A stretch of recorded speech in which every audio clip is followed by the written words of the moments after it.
Ladies and gentlemen, we have come to the official launching of the third ISWA YPG online conference. This year with the theme Transition to a Circular Economy, Innovation and Sustainability in Waste Management Systems.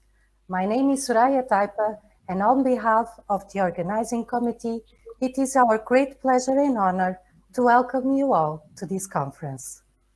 I am from Lipor, a government company that manages waste in Portugal, where I manage innovation and share a local group of young professionals from the Business Development Network Smart Waste Portugal.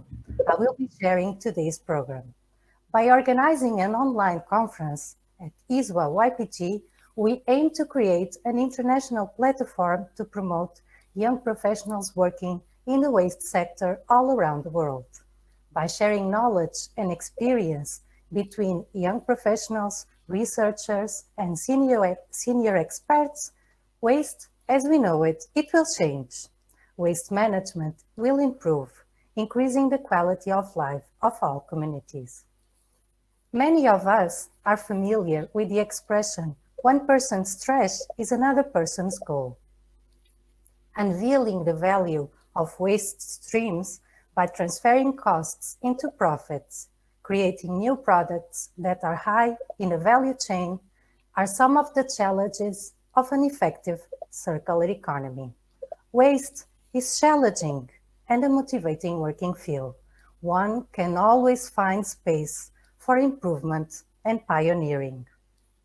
By not trashing waste, we are joining one missing piece of the puzzle of Sustainable Development Goals.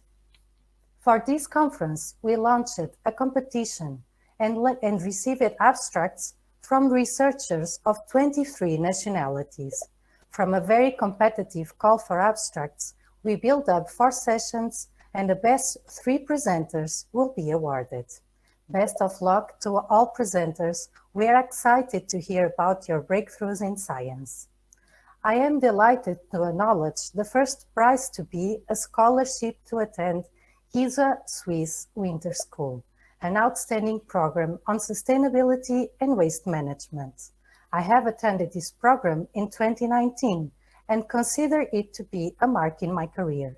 We are grateful to Professor Sahadat Hussein, Director of Swiss, for awarding this prize. The conference is divided in 2 blocks to cover all time zones with a comprehensive program. The second block of this conference will start in 18 hours. You are most welcome to join both sessions. We are proud to host a diverse program with 33 young talents from different backgrounds, research topics, cultures, nationalities, and gender. We are grateful to host this conference for 600 attendees from 72 nationalities. Please use the chat on your right of your screen to introduce yourself and where you are based from. Comments and questions for speakers are most welcome. You can submit them by typing into the questions interface. Make sure to identify to whom you are addressing them. Organizing this conference itself presents an innovation in cooperation. With 22 conference committee members based in 70 countries, we working in different time zones, we delivered our best efforts to create an enriching experience to you all. Everyone delivered the important role on making this conference happen. I feel lucky to have worked closely to you all. Thank you, and thank you so much to you all, and please excuse to not name everyone in the benefit of tracking time. I am also thankful for ISWA Secretariat and ISWA Event Manager for supporting the YPG in every step of this organization. My special thank you note to the honorary speakers, Antonis, Mavropoulos, and Sahadat Hussein for accepting our invitation and for presenting themselves as inspiration models for the future of waste management.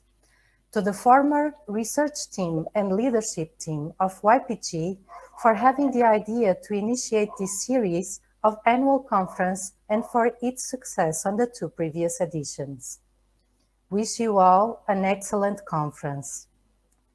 To start this remarkable event, I am pleased to invite Rachele Chwee, the chairperson of ISWA YPG, to deliver some highlights about the YPG before we proceed the conference sessions. Please welcome Rachele.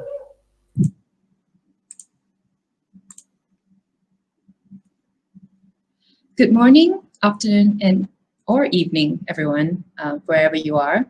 So I would just like to say thank you all for being here and taking your time to join our third online conference. I'd first like to thank our keynote speakers and presenters who've agreed to be part of this. I'd also like to give special thanks to the ISWA YPG Research and Innovation Working Group led by Muhammad, Soraia, and Shiza for organizing this event. They've worked tremendously hard in making this a success. So I'm Rachele, the chair of ISWA YPG 2020. I'm from Kuala Lumpur, Malaysia, and I work for the Waste Management Association of Malaysia, WMAM. In WMAM, I am in charge of managing the day-to-day operations as well as working on the business and program development side of the association. I also lead the ISWA YPG Malaysian chapter, and I've been working closely with ISWA for the last 6.5 years. And I've been actively participating in YPG activities since 2017. So just a little highlight of who the ISWA YPG are. We are an extension of ISWA that was established in 2013 by a group of young and passionate people. We started off small, but since then we were about 150 people from over 52 countries. In our YPG, we have 7 active working groups, such as the local regional chapters, the online discussion meeting, marketing and communications, mentorship and career development, education, research and innovation, and finally the ISWA World Congress Working Group. In the past, the ISWA YPG had conducted various webinars, career talks, online discussions for our network, which we had met with positive and encouraging replies from our members. So till today, we continue to improve our sessions and organize more for our members. We have also established our mentorship programs, which is normally open in the beginning of the year. So do look out for the next one in early 2021. This program has been super successful for our YPs as they would enable our YPs to communicate and have access to professionals in the industry to help with their career.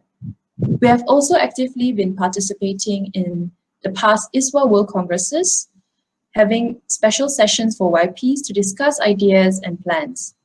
So this year, despite having the global pandemic, our team has still been working hard to organize more career talks, online discussions, and run our mentorship program smoothly in the last couple of months. We had recently launched our 2019 annual report in April, highlighting our successes and progress through the years. The report can be found on our website and our Facebook page. So in May 2020, we had launched our annual flagship project called the hashtag Face Behind My Waste. The main goal of this campaign is to highlight the people in waste management are equally as important during this time of crisis. We wanted to showcase these people and show thanks to their great contribution. We have been receiving great content from our members and networks for the last couple of months. Some have also provided interviews asking the waste workers to share ideas to improve waste collection and separation. You can still actively participate in this campaign by sharing your content and tagging our Facebook as well as Instagram pages. With the content received this year, our communications and marketing team is planning to have a virtual art gallery by end of the year. So stay tuned for more news on this. And more information of the campaign can also be found on our website and social media platforms. So with that, if you are interested to be part of the ISWA YPG, do feel free to reach out to any one of us, myself, Soraia, Muhammad. We'd be glad to help you out. And with that, I do hope that this program today will be a success, and all the best to the presenters today. Thank you again for joining, and thank you to the research team for such an amazing job. Thank you. Thank you so much, Ray, for introducing the YPG for everyone. And now, ladies and gentlemen, I am taking great pleasure in introducing our conference honorary chair, Mr. Antonis Mavropoulos, who will give an opening address on COVID-19 and circular economy, lessons learned. Please welcome Antonis Mavropoulos.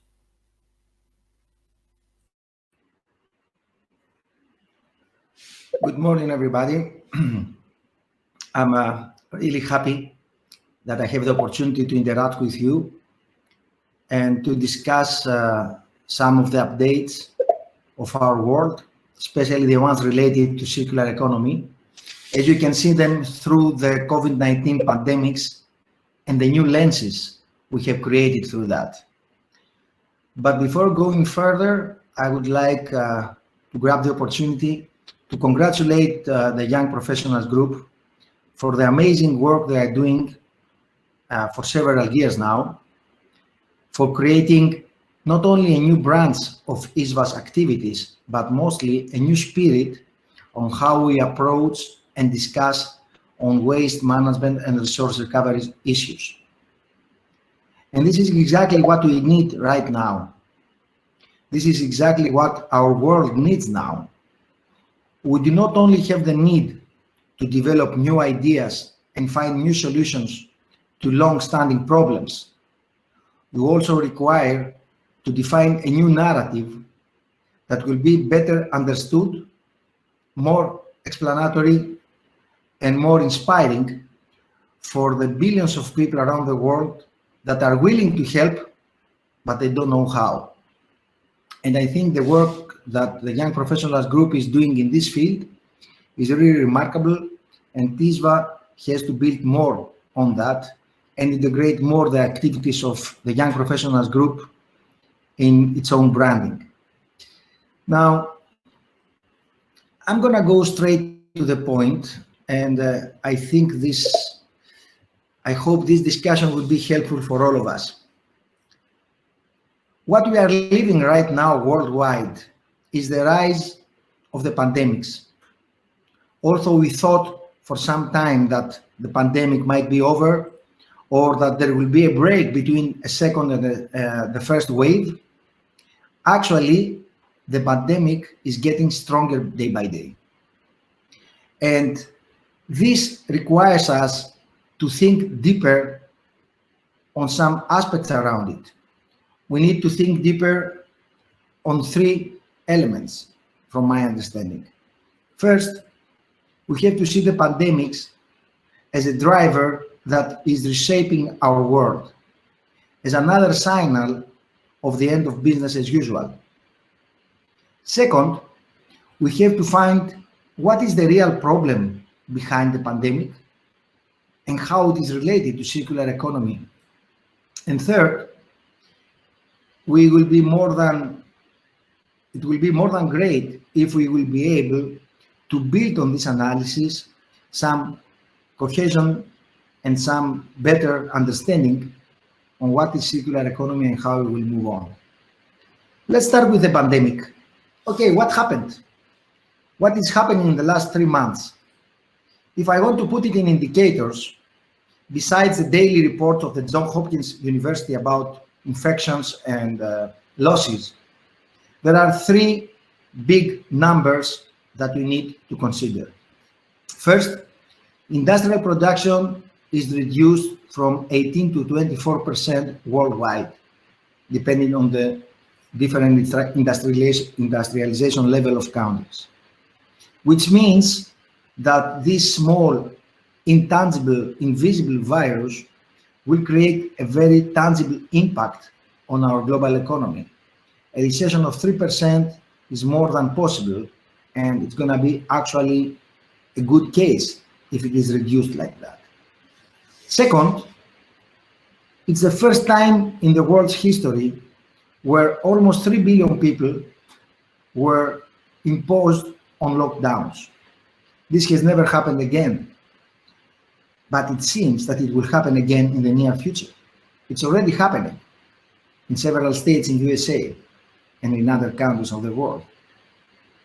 Third, we know well now that in the period February to May 2020, we had a minus 17% on greenhouse gases emissions.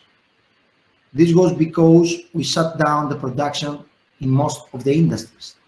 Now, this has two different views. View number one, 17% reduction in 3 months means something like 4% reduction on an annual basis, which is roughly much less than we require to tackle climate change. So what is the message here? The message is that even with a huge shutdown, we are still far away from the target to reduce greenhouse gases, although we almost destroyed our economy. The other thing, the other way to see the same reduction is to consider that this 17% plus of greenhouse gases emissions due to the pandemics is something that can be achievable without destroying the whole world. And you have to see both views to understand how to move on. So keep these big numbers. 18 to 24% reduction of the industrial production, 3 billion people in lockdowns, and 17% reduction of greenhouse gases for the 3 months into consideration. So how this happened? Let's see in a little bit more detail what exactly happened. First, it's the first time that we faced the controversy between work and health. Actually, to keep our health, we were obliged to stay away from work, either through teleworking or just stay home and not working at all, as it happened in many cases. Because teleworking concerns only a specific percentage of the labor force. In the big material industry, in the big resource management industries, teleworking does not make any sense. It's only for the services. So it's the first time we realized that our health is prioritized versus our work, and we have to protect it. And to protect our health, we stay away from work. Second, it's the first time we faced so suddenly the limits of our economic and social system. We were not able to find personal protective equipment, something rather simple and not that expensive. And we really recognized that the limits of our system to fight the pandemics is relevant not to the economic system, but to the capacity and strength of the healthcare systems. So we understood in a very, let's say, radical way that our system, although we believe that it can grow in an infinite way, it has real limits. Third, all our response was determined by the natural cycle of the virus. In all countries, we were making quarantines for 14 days just to make sure that the virus is over. Even now, when you travel, quarantine is related to the natural cycle of the virus, and the testing is also related by that. Well, it seems that we have to estimate again the importance of the natural cycles, not only for the virus, but for everything. And even the natural cycle of the virus, of this small, invisible virus, can create such a huge impact. Imagine what will be the impact of bigger natural cycles, like the loss of water and the loss of nutrients in the soil that are already on the way. A fourth thing that we all understood is that the resilience of cities and countries is more important than growth. Why is that? Because in a period where clearly global trade goes down, everyone has to sustain its society with local and domestic resources, economic, labor, material resources. So it doesn't matter how big you are. What really matters is how resilient you are. It doesn't matter if you are the richest person in the world. what it matters is to have direct access to vital resources for survival. And a fifth element that I think it's clear from all these pandemics is that when we face, especially in the beginning of the pandemics, huge shortages, especially in personal protective equipment, what happened? The biggest country in the world, USA, behaved like a pirate, stealing literally a lot of personal protective equipment from other countries. But not only this one, even European countries, they start stealing each other and try to take the priority to personal protective equipment. Also, in some cases, other countries were more in need. So clearly what happened is that no matter how much we discuss about solidarity, our approach to the problem was still managed by national interest and a narrow view towards global coordination. Now, this reminds me a lot what we are doing with climate change. And I want to tell you that in my opinion, climate change and the pandemics, they have 7 things in common. First, they both create a global impact, environmental and economic. Second, with the pandemics, we did exactly what we do with climate change for many years. We underestimate the risk. We are not preparing the systems for what's happening. And we always speak about the importance of the economic cycle as an excuse to avoid to tackle global warming. And this is exactly what happened in the pandemics, especially in some countries like UK, Brazil, or USA. The overestimation of the importance of economic cycle drove these countries and their leaders to have the worst results in the world in managing the pandemic. And also we can be happy because their leaders are becoming ridiculous. We cannot celebrate that in USA, probably the strongest country in the world, we have the highest death toll from all the other countries. What else we are doing with the pandemics? You know, 26th of February, there was a big meeting in Brussels with all the health ministers of the European Union about the pandemics. You know what was the outcome of the meeting? All the countries were ready to face the pandemics. No one wanted extra help. No one wanted extra equipment. And when the Brussels representative said, maybe we have to organize a new tender on a European level to buy supplies, the response of all the countries was no, there's no need for that. 20 days later, they were all begging for some extra masks. So one of the reasons we went to the quarantines and the massive lockdown was that not only we underestimated the risk, but our response was really slow, and only after we saw the lethal problems. The fourth common thing is that the pandemics cannot be managed on a local scale only. In an interconnected world with 150,000 flights per day, you can manage a pandemic like this only through a coordinated global response, exactly the same as climate change. The fifth, we know well now, and the statistics from USA, from Brazil, from UK, and from Europe support it very well, that the poor people are much more vulnerable and they pay a higher price to the pandemics.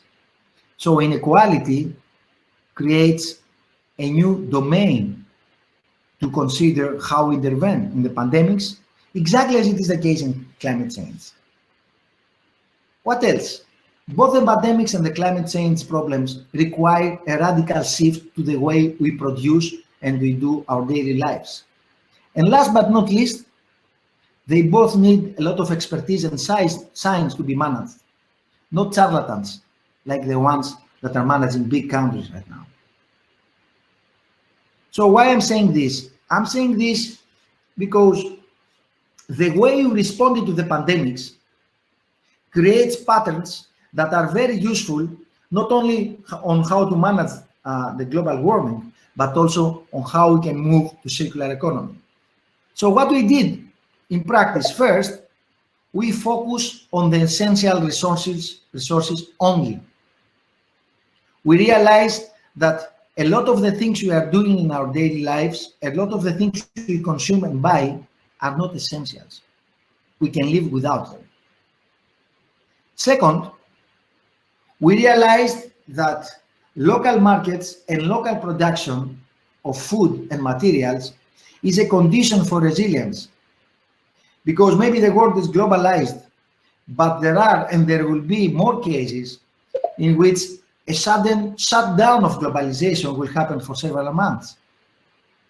Third, we realized that it's very important to have a good public health system, accessible by everyone. In this way, we regenerated how important it is to think about common wealth versus the private one. Fourth, we realized that our ability to consume things is not unlimited. For everything we consume, there are limitations. And these limitations become more obvious, more visible during the pandemics. Fifth, we were obliged to rethink our growth and economy patterns. And we also realized that health protection is a primary driver for our societies, much more important than economic development. And to manage the pandemics, we were obliged to do the unbelievable, to shut down 3 billion people. Clearly, something that is signaling the end of business as usual. Now, why I'm saying this? I'm saying this because these things are helping us to understand what is the real problem. As you can see on this graph on the left side, our economy is a small, in the beginning, was a small part of our world. So consider that this is our world, our ecosystem, the natural capital and the biosphere, and this is our economy on the left, the green box. Our economy takes materials and energy from the ecosystem and gives out, again, materials in the form of waste and energy losses and heat. What is the problem? If you move from the left figure to the right, is that the problem is that our economy is continuously expanding. So it really touches the natural limits of our planet. It really touches the natural limit of our ecosystems. There are a lot of analyses that you can find them online that say that the pandemics of COVID-19 and the new pandemics that we are expecting actually are not avoidable because humans have expanded so much their activities that there are no clear barriers to isolate them from new sources of natural viruses. The loss of biodiversity has done this problem even worse. So the pandemics is not a result only of our limits to growth and our understanding of our economy. It's also a result of our invention of the life on Earth. Let's see it in numbers. What you can see here is the ecological footprint of humans in billions of global hectares. As you can see, already from 1970, we continuously increase our deficit, which means that the way we consume our resources does not allow the ecosystem of the Earth to create new reserves. So we make the ecosystem weaker, less rich, and more vulnerable. And this is because we do not understand ourselves as part of the ecosystem. But as you understood now, it doesn't matter how we understand ourselves. We cannot put any limits to natural phenomena like pandemics. And the more we continue this path, the more vulnerable we will become. In general terms, what we know right now from some really emblematic works like this one is that we can talk about 7 different planetary limits that constrain our economic development. And in some of these limits, like the genetic diversity, the phosphorus and nitrogen pollution, and probably in global warming, we are really going beyond the limits. And going beyond the limits will create substantial environmental and health impacts, and will create a response from the ecosystem that will oblige us to rebalance our way of life or to rebalance and downgrade the population. And I'm pretty sure that no one wants to do it. And although it's not sure if we have too much time to respond, this is what we have to do. We have to find a response that will keep the possibility for human societies to flourish and not drive them to downgrade living standards, create more poverty and less equality in order to survive. By the way, I wanted to tell you that this subject is in the center of the new book that will come early September. It's a book I wrote with my good friend Anders Nielsen about Industry 4.0 and circular economy. It's the first book that ISWA is going to publish together with Wiley Publications. You can find the details here, but the core subject of the book is how circular economy and Industry 4.0 will meet to make sure that we will be able to rebalance our societies in a sustainable way. And a lot of the ideas I'm sharing with you now are part of this book, and they are described in details. Now, if we understand this view in an integrated way, then it's also important to understand that global warming is a waste disposal problem. You remember I told you before that our economies, to survive, they take materials and energy from our ecosystem, and they give back materials in the form of waste and energy in the form of losses. So what is the problem with global warming? The problem is that we pour every year almost 10 billion tons of carbon equivalent in our atmosphere, which is the final sink for emissions. And what we can take out is 5.5, 55% actually. And you have to understand it as a sink. The only way to reduce the level of the sink is to take out more than you put in, which means that the driving, that the equation and the balance is not determined by what you put in, but what it goes out. And this is naturally determined by the capacity of the oceans and the forests to absorb carbon, which means that we have to redesign our economies to become able to emit no more than the capacity of oceans and forests to absorb. And this is another way to describe what we call circular economy. Let me build on that. What do we need to tackle global warming? First, we need a very serious shift to renewables. Second, we need to control the consumption patterns, especially the ones related to food. Third, we need to electrify huge sectors of our societies. We need a massive electrification wave. And for this massive electrification wave, we need serious innovation and a lot of new batteries. And to do that, we need to coordinate all the electricity networks through the Internet of Things using artificial intelligence. And to do that, we need to digitize almost everything on Earth. And to do that, we need billions of kilometers of new wiring and 1.5 billion tons of metals to be extracted from Earth to construct the new equipment required for all the previous moves. So, you want to tackle global warming? You need 1.5 billion tons of metals by 2050 to make all the facilities and the equipment required. But these 1.5 billion metals are not really existing, because if you analyze them metal by metal, in many cases you go much beyond the local and natural reserves available. In other cases, we are already beyond them.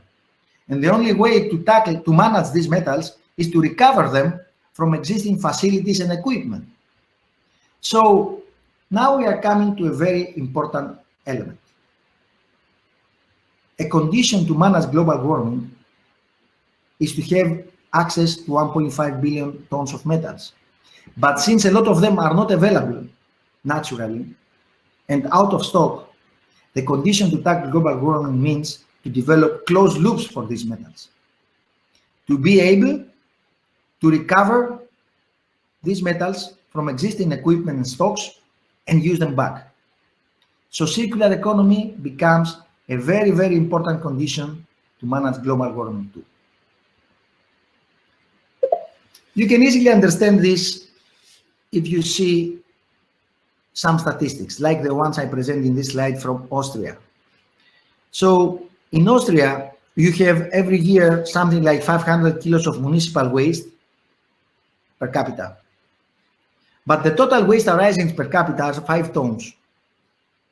In addition, every year you have an increase of 10 tons per capita in anthropogenic stocks, which means that we keep building new infrastructure and stocks which are going on top of the waste. And then, if you count how much stocks we have in landfills already from the previous 100, 200 years, we have like 60 tons per capita. And finally, if you go in Austria and see how much anthropogenic resources we have in totally in use, it's 340.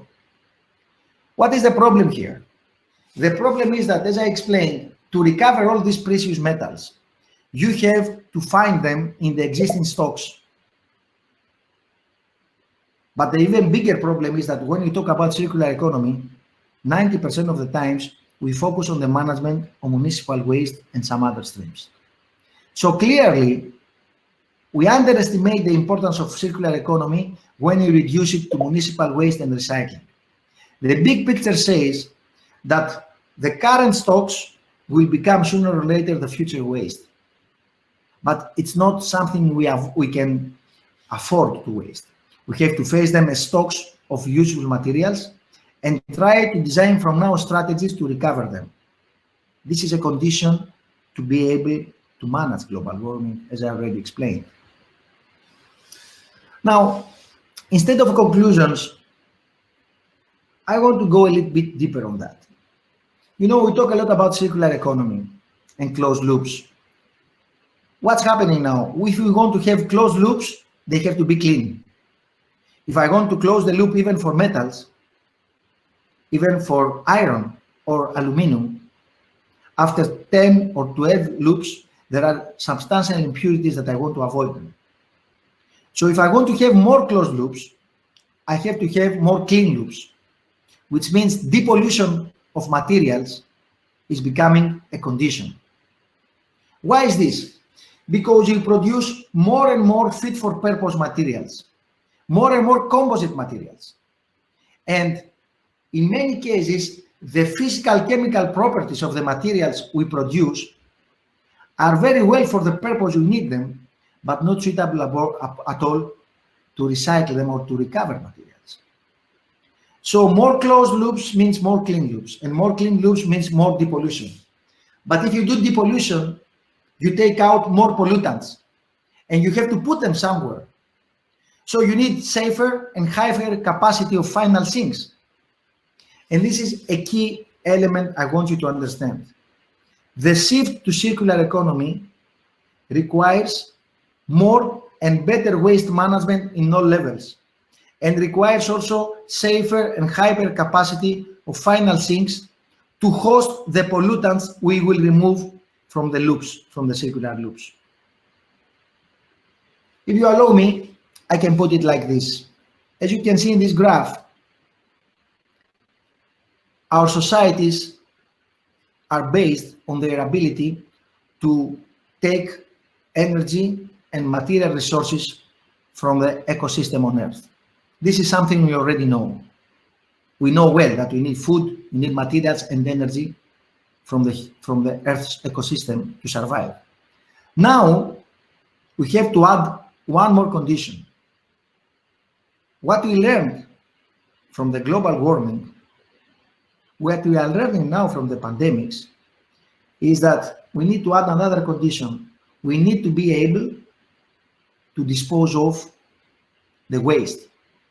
We need to be able to have final things for the outcomes of the transformation of materials we do in our daily lives. And what we learned from global warming is that the condition to have final things for CO2 becomes now the limiting condition for human societies. So it's not enough to have access to resources. You have to have access to enough final things capable to metabolize and receive the outcomes of human societies, what is called waste. So keep in mind that circular economy becomes a condition to fight global warming. And as many things are discussing right now, many people are discussing, it's a hope for the recovery of the global economy. But we have to understand this recovery not only as economic recovery, but as a recovery of the planet. And we have to make sure that from now on, circular economy will not be just an environmental friendly policy, but a new way of social and economic development that will allow human societies to flourish on the planet. Thank you very much, and I wish great success to your conference. Thank you so much, Antonis. I'm confident that all the attendees, they feel very inspired of looking at waste management, also with a systemic approach to earth systems. I do have questions for you, just to close up, if it is still okay for you. How Yes. do you see the stocks of materials that we can find in cities, in urban? How do you see we can plan a nature-based solution approach, waste sector, to try to mobilize this stock of materials and to increase efficiency and resources to be more sustainable and increasing the resilience of the earth system? Okay, that's a rather difficult question to be answered in a short way. Actually, this is the $1 billion question. Eh? We are trying to find it. But I want to say three things about it. First, we have to realize that any circular economy is determined by geography. Circular economy is not an abstract idea flowing around the world. No, it's determined by geography. You have to recover materials in a specific place. You have to treat them to produce new materials in another place. And then you have to create new products that will be sold in another place. So the importance of geography, I believe, is rather underestimated in the current efforts. Waste managers know very well how important it is to design a system based on the geographical characteristics. Supply chains are also designed based on geographical characteristics. The problem is that for most of the materials, if you want to close the loops, the supply chains are global. So the geographical level of closing the loops requires a certain coordination between nations and cities that is not available. The second thing I want to stress here is that I believe that what we need to do right now is to redesign, based on the circularity concept, cities' waste management systems. I'm pretty sure that it's not enough to redesign the waste management system. Circular economy is about industries, mostly, and supply chains. But redesigning the waste system can become the catalyst for adapting to circular economy faster and better. And the third thing I want to say, discussion about circular economy sometimes is misleading because people are confused. They don't really get what is the connection between circular economy and sustainability. And they don't understand it because there are 114 different definitions for circular economy and 200 definitions for sustainability. So let's make it simple. If we want to talk about circular economy, we have to follow all the three elements of sustainability. It has to be economically viable, socially justice, with social justice, and environmentally friendly. Usually the problem is that when we talk about circular economy, we think only about money and resources and forget the environment and the people. So The future goes through the improvement on a city level. And since our world becomes urbanized, we have to focus more on improvements on waste management systems in cities. Well, thank you so much for addressing this hard question and summarizing the big points on how to addressing. We are all very grateful to have you here, and we have learned so much from you. Thank you, and we hope Thank you very much. The next opportunity. I will stay and watch your panel because I'm really interested for the discussion. Thank you. Thank you. So now, everyone, let's move forward for the first panel session that we will be hosting at this conference. And I would now like to welcome Ramy, Salemdeeb, the moderator of this session, Circular Economy and Low Carbon Cities. Ramy is a Cambridge engineer and rich and diverse experience of providing technical advice in sustainability, climate change, and circular economy. So let you know also that Ramy is a former chair, one of the former chairs of the research YPG group. Thank you, Ramy, for being here and welcome. Thank you. Thank you, Soraia. Hello, everyone, and welcome to the second session of the ISWA YPG online conference. As Soraia mentioned, I'll be looking after the proceedings for the next 50 minutes to take us through our conversations today. So I thought I would start this session with a piece of information that will set the scene for our discussion. Since the start of this session, roughly 40 minutes ago, more than 90,000 tons of carbon dioxide equivalent were released globally by the resources and waste sector. So this figure shows the substantial impact of our sector on climate change, as Antonis mentioned also, and he shared really good figures. And this figure also highlights the importance of the work which will be discussed at this session. So our sector has a key role to contribute. That's what I believe in, and I think most of you here also have the same belief.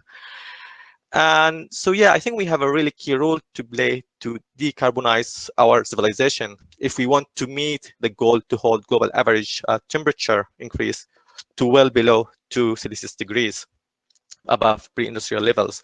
So I am super excited today to moderate this session and hear from a group of young professionals and experts who will share their perspectives and brilliant examples they have of work they've been doing around the world. Before I start the panel discussion, I would like to introduce our keynote speaker and panelist. So our keynote speaker is Imanol Zabaleta, and Imanol is a waste specialist at RWA Group and has worked on a wide range of waste management projects in numerous countries, such as Bolivia, Costa Rica, Tanzania, and Morocco.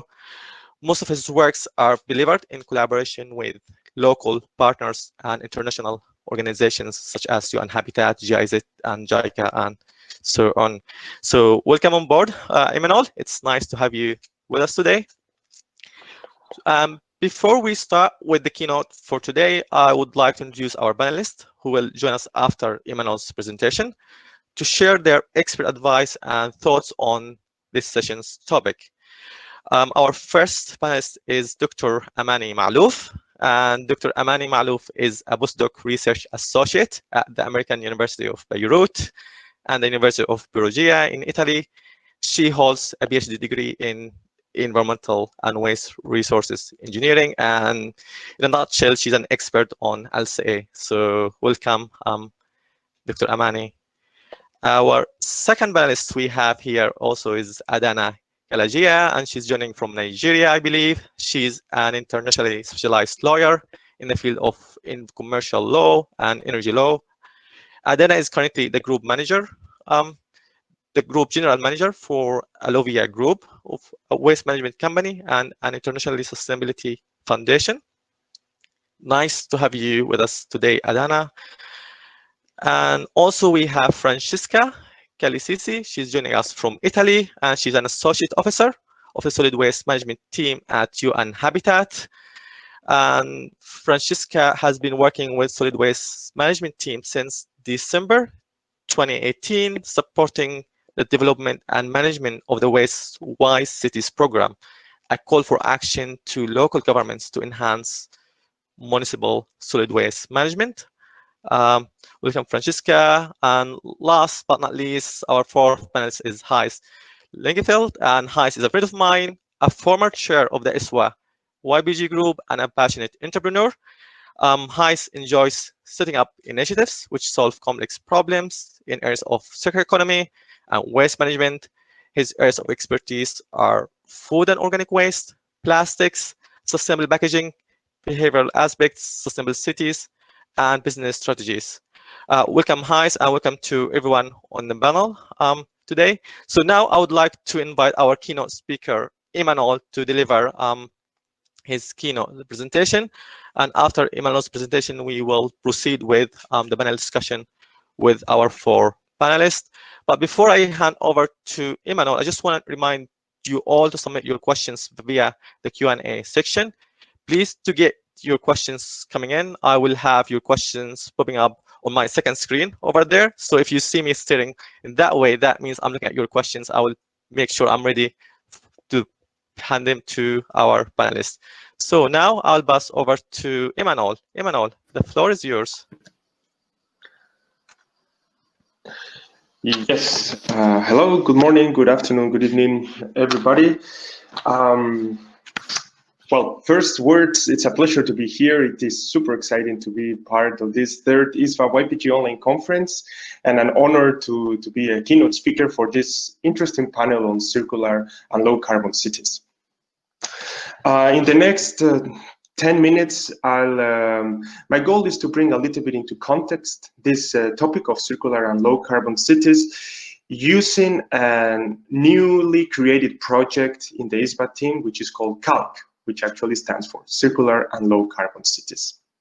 So I'll start my presentation by very briefly making some notes on the current situation and the fussiness of the term circularity. I won't expand here very much because Antonis has covered most of the points that I wanted to raise here.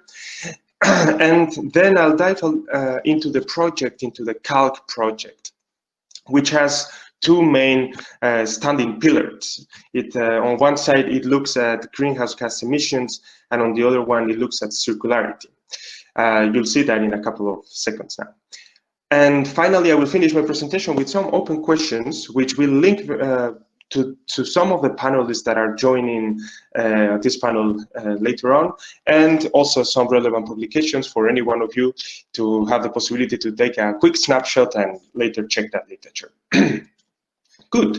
So cities and circular economy in cities and low emissions. Well, three astonishing and worrying figures when it comes to cities. I show them here in this graph. Cities are responsible, or according to the current estimates, cities are responsible to 75% of the natural resource consumption. They also generate 50% of the global waste, and they are believed to be the source of 60 to 80% of the greenhouse gas emissions currently measured. So it is clear, also based on the hints that we heard before, this is something we need to start changing. And how do we bring change to this? Well, circular economy became already more than a decade ago a super trendy topic, and it seemed the magic solution to solve all these problems. But in a way, we've been too enthusiastic as a society about this term, and Antonis already mentioned before, there are 114 definitions and ways of understanding this term. And this is acting against us now. These definitions and these ways of interpreting the circular economy vary between each other based on these 3 points that are shown in the slide. On the first hand, the waste hierarchy. What elements of the upper part of the waste hierarchy are considered as activities for the circular economy? What are the resolution of the R's of this triple R, reduce, reuse, recycle? People or some scholars are already talking about 9 R's. There is not common agreement there. That would be the first point. The second point is the system perspective, or the scale where we are applying these circular economy concepts. There is a huge variety of interpretations here. Some apply it for at the micro level, on the product level. Some discuss circular economy at the meso level, industrial parks, and some discuss it at the macro level, be it at city or a nation level. So clear guidance on what are the overlaps between these different ways of understanding or the methodologies that could be applied in one or the other are completely lacking at this point. And finally, also, the sustainable development subdivisions, right, subdimensions, which are part of them. Some people or some scholars argue that the three elements should be considered. Some others just look at the materials. So, well, again, disagreements, and this is, as I said, in a way acting against us now, if we don't have a common message and a common structure here. So the Calc project tries to bring some light here and intends to operationalize this terminology and link it to a very clear and already quite mature indicator, which would be greenhouse gas emissions, right? So as I said, as it is written in this slide, the goal of the project is to develop and test a tool to support city decision-making on solid waste and materials management. So basically redesigning waste systems, taking into consideration circularity and climate change parameters. So here, the project is finding on one side the climate change field, which is already quite mature, and there is more than 2 decades of working on this topic with methodologies and life cycle databases, etc. And then on the other hand, we have the circularity, which is a little bit the to be done chapter, right, in this project. The project started end of last year, and for this first iteration of the project, it has as focus high-income countries. One of the reasons is data availability for this. It consists of around 20 volunteers, so we are all working on a voluntary basis, and that gives very interesting dynamics to the group. And the goal is to come up with 2 outputs. On the first hand, a method and metrics to score first circularity and then to measure the greenhouse gas emissions of the waste and materials management systems. And on the second hand, to consolidate a community of practice. That means a network of cities. And here, Rotterdam is taking the lead. So thank you for Rotterdam, and thank you also for all the cities who are interested in joining this exciting project. Good. So when it comes to the element of the greenhouse gas emissions, here I know that Amani Maalouf, one of the panelists, she will elaborate further down on this topic. So I'm not going to expand here, just to mention that there is a lot out there. There are a lot of tools, a lot of available software and mechanisms to quantify and estimate greenhouse gas emissions coming from the waste sector. Our team has done a thorough review of these tools, and we've checked some of the tools that you see in the second bullet here: EGES, WORM, KFW, GSF, Klima, Rechner, etc., etc. And for us, it was very clear, whatever tool we choose or whatever tool we take as basis, it needs to be open source and transparent. Inclusion of the upper R's, it needs to allow, if it does not include them, it needs to allow a higher resolution when it comes to the R's, right, that go beyond reuse and reduce and recycle. And then it needs to also be approved by the national determined contribution systems in order to allow climate greenhouse gas accounting. So I will don't elaborate here much. I will leave it to Amani later to further detail here. When it comes to the circularity, I'll quickly skip a few slides here and come to this slide. We are putting around our thinking on how we can score cities based on the circularity they give to different or several waste streams. And here I'm showing a very generic diagram of how the waste management systems or the waste frameworks at the moment could be simplified, right? So we have the waste that is generated in this gray box in the middle, and then on the right we see a green box, which would be the conventional way that we look at waste management, and this is at the moment a little bit how the sector has been crystallized. So it involves waste collection, waste treatment, and waste disposal. But we see that outside of that box, there are many other flows that are at the moment getting much more interesting and much more relevant when it comes to the purpose of achieving a circularity, right? Okay, so here the blue box on the left, here what that box represents is the production and the consumption side, which inputs materials and energy. And now for this project, instead of looking at the activities that occur within the conventional waste management box, the green box, our project is focusing on those red arrows that you see now there. They were blue before, now I marked them in red. These are the arrows that brings materials or products on their original state back to the economic circles. And for that, there are different processes that occur, right? You are all familiar with reuse, repair, refurbish, repurpose. These are the kind of the higher resolution we can get in those R's. And this is now the focus of the CAL project. We also went out there to see what available material and methods are, and we did not find much. There are these two references that are very interesting, but did not fully satisfy our needs for different purposes. You can have a look at the links there. So we started from the beginning. The first examples or the iterations that we are doing are taking place in Rotterdam. And we sketched the process flow diagram of Rotterdam, which shows how all the different materials move from one process to another.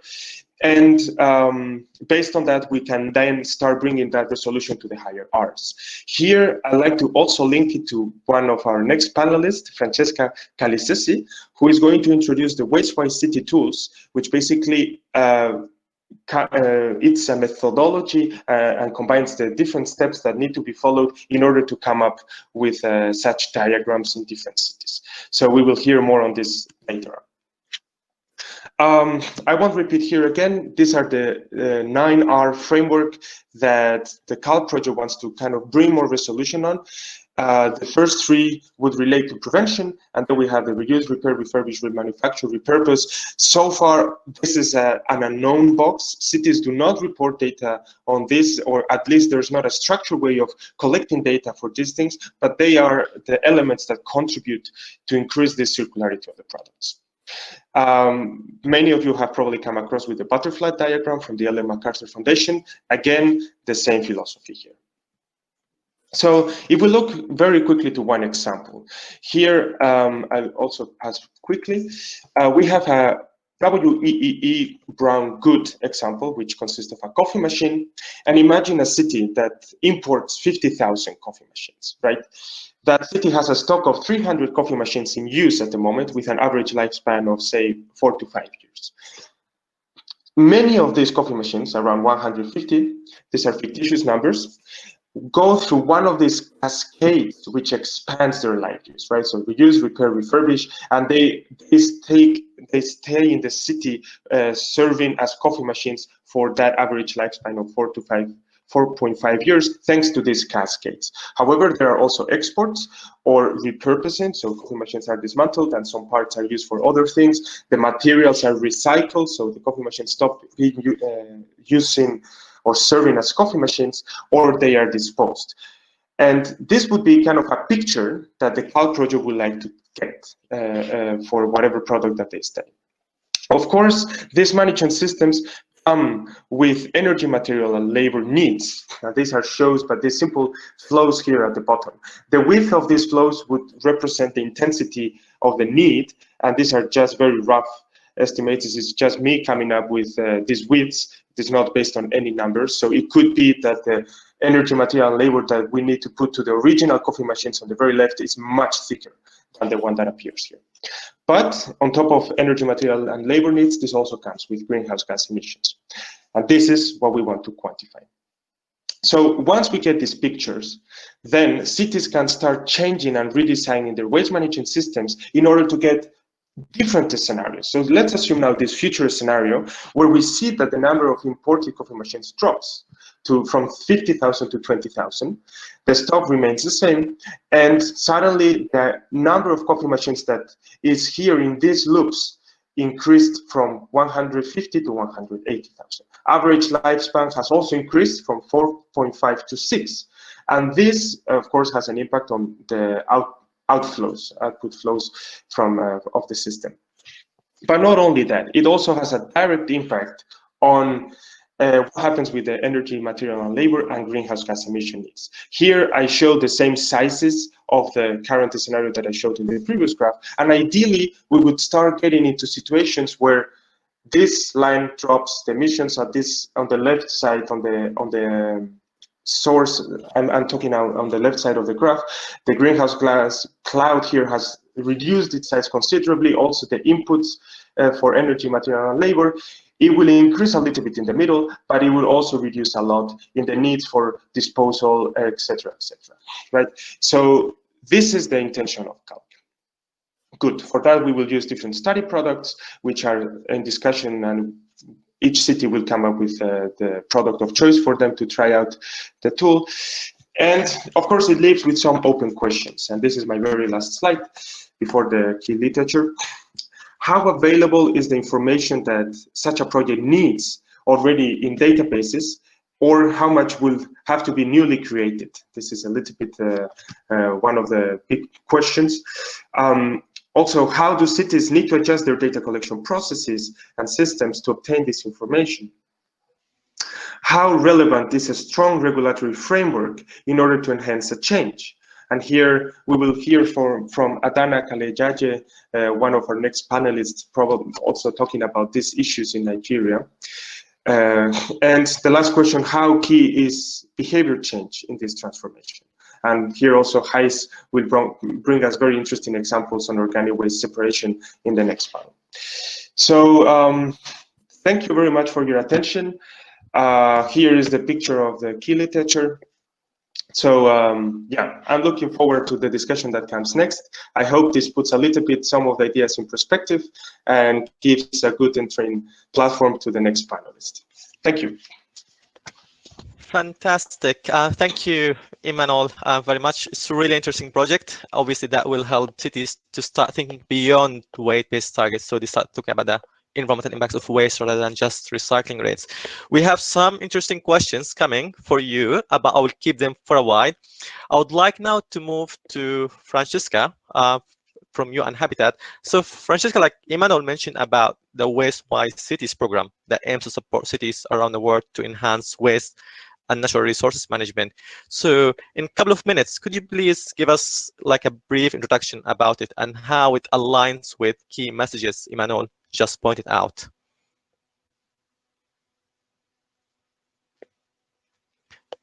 You are on mute, Francesca.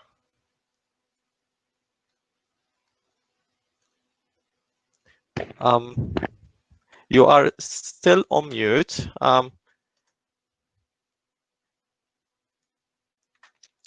Okay, well, it seems that we have some issues. Francesca, can you hear us? You're on mute. Maybe you can try to unmute yourself. Anyway, well, in that case, because, you know, Francesca, like, we can wait for her to return, and hopefully will work later on. But let's now move to Amani, Amani Maalouf from Lebanon. Amani has done a really incredible piece of work looking at the global greenhouse gas impacts of the waste sector. So, Amani, like, could you please tell us more about the global picture, how our sector is doing when it comes to climate change? And it's also useful to briefly talk about the methods you use to quantify these impacts. Amani, it's over to you. Thanks, Ramy, and thanks everyone for attending. If you want to start by a global picture, according to the latest IPCC report, if you want to describe the relation between the waste sector and the greenhouse gases, globally, the waste sector is considered as a small contributor to the overall greenhouse gas emissions, whereby it accounts for only 3% of the total emissions in comparison to other sectors under the UNFCCC, such as the energy, industrial, or transportation. However, it is considered as a major contributor to reduce greenhouse gas emissions, especially in developed and non-industrialized countries, where the contribution of the waste sector can be up to 15 to 20% of their national greenhouse gas emissions. So this reflects that the waste sector has a huge potential to stimulate savings on carbon emissions by advancing resource recovery operations, or by advancing and making more waste prevention programs. And if you want to link it to circular economy, the circular economy and the shift to circular economy can advance the potential to simulate savings on carbon emissions by advancing resource recovery operations and waste prevention programs. So in this context, if you want to describe the most available tools to assess the emissions from the waste sector, we can name in here 4 main common methods. The first one is the IPCC guidelines, which are used for national greenhouse gas inventories and country-level accounting. We have the organizational annual reporting that is used at the corporate or facilities or at municipality level. We can name here, for example, the EPE protocol that is used in EU. And we have third, the life cycle assessment modeling and softwares, which are used mainly for decision making. And we can name in here, for example, the WARM model that is developed by EPA and used in the US. We have the, for example, other LCA dedicated waste LCA softwares. And the fourth one is the carbon trading methodology under the clean develop mechanism. And it is important to highlight that the increasing complexity of the integrated waste management modeling and the need for location-specific data led to the unavoidable independent development of these existing emission accounting models or tool. And subsequently, it affected, there is a common lack of consistency and harmonization among them. And except for the IPCC method, all these existing emission accounting models and tools for accounting of emissions from the waste sector have been concentrated, applied, and developed in the context of developed countries. And there is like an embedded default input data and emission factor in these tools that we cannot just adjust it or change it in the context of other countries. And none of these existing emission accounting tools have been developed for developing countries. So this is like a briefing for available methodologies. Fantastic. Totally agree with you, Amani. Like we here in Scotland also, we have our own Scottish-based carbon metric, and we use it to quantify the carbon impacts of waste. And when people coming asking us to use the same tool, we tell them you can't really use it because it's built based on our own situation. So obviously you can tweak it a bit to align it to your situation, but in general, like you can't really use it. You need to develop your own bespoke carbon factor. So let me try again with Francesca. So I'm not sure if Francesca, can you? So we still have an issue with Francesca. So let me move to Heis. So Heis, so we're talking about climate change, and we're talking about developing new strategies and a way to address that issue. But the heart of the whole concept is about recycling and getting people involved in recycling and doing their part.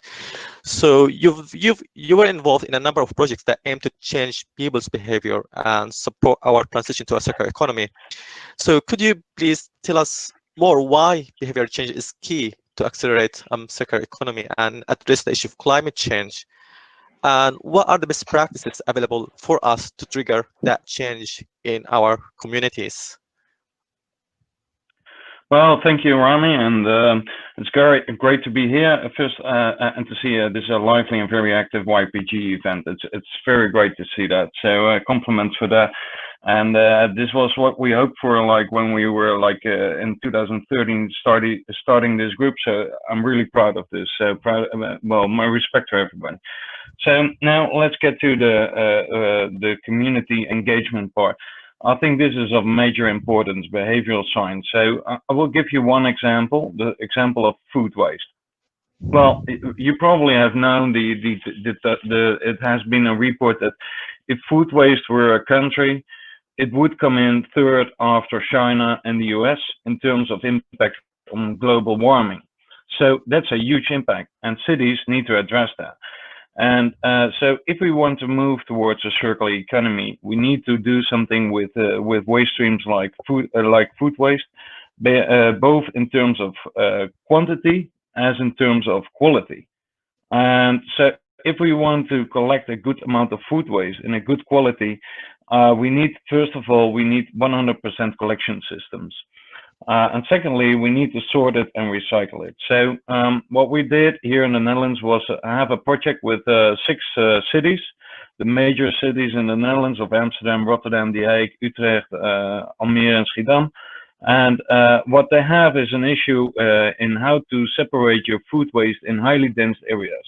So in flats and apartments, well, everybody has a small space. So what do you do there to actually collect a good quality of food waste so that you can actually reduce your impact as a city on carbon emissions?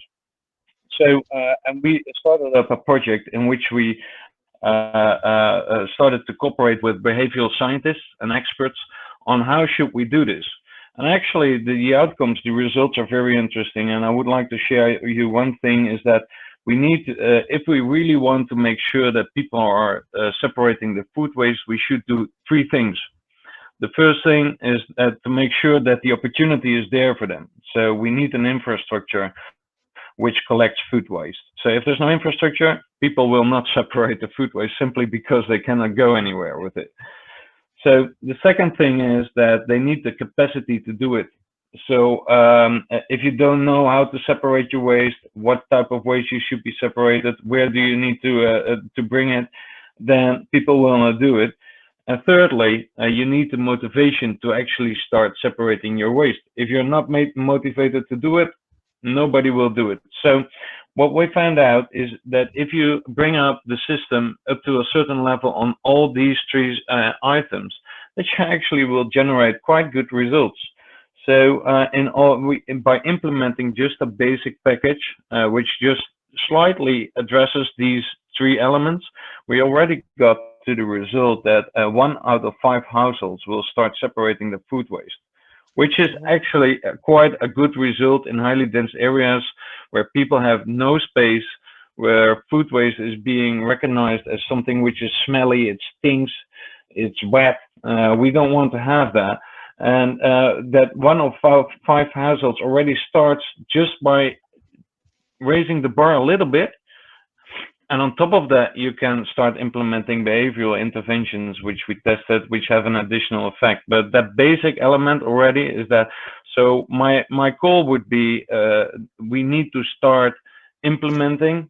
We need to start with innovating the system, not only sharing knowledge, but actually start innovating, and to make sure that we do it. And we need to do it together with other expert fields, in this case behavioral science, but we also need IT and other elements to actually start reducing carbon emissions. Fantastic, really interesting project with great results. Thanks, Hais. And obviously these projects and the success in these projects wouldn't be possible without a clear regulatory regimes and strategies that obviously take these projects forward. And I imagine like this is one of the key barriers in developing countries. So let me now move to Adanna from Nigeria. I hope that she can hear me well. And so Adanna, I was wondering if you could tell us more based on your experience about the impact of inadequate regulatory regimes in such projects and how we can overcome these challenges in developing countries. Because I know, like, I'm originally from a developing country, and I know this is a really big problem in developing countries. So I would like to get your thoughts on this, Adanna. Thank you very much.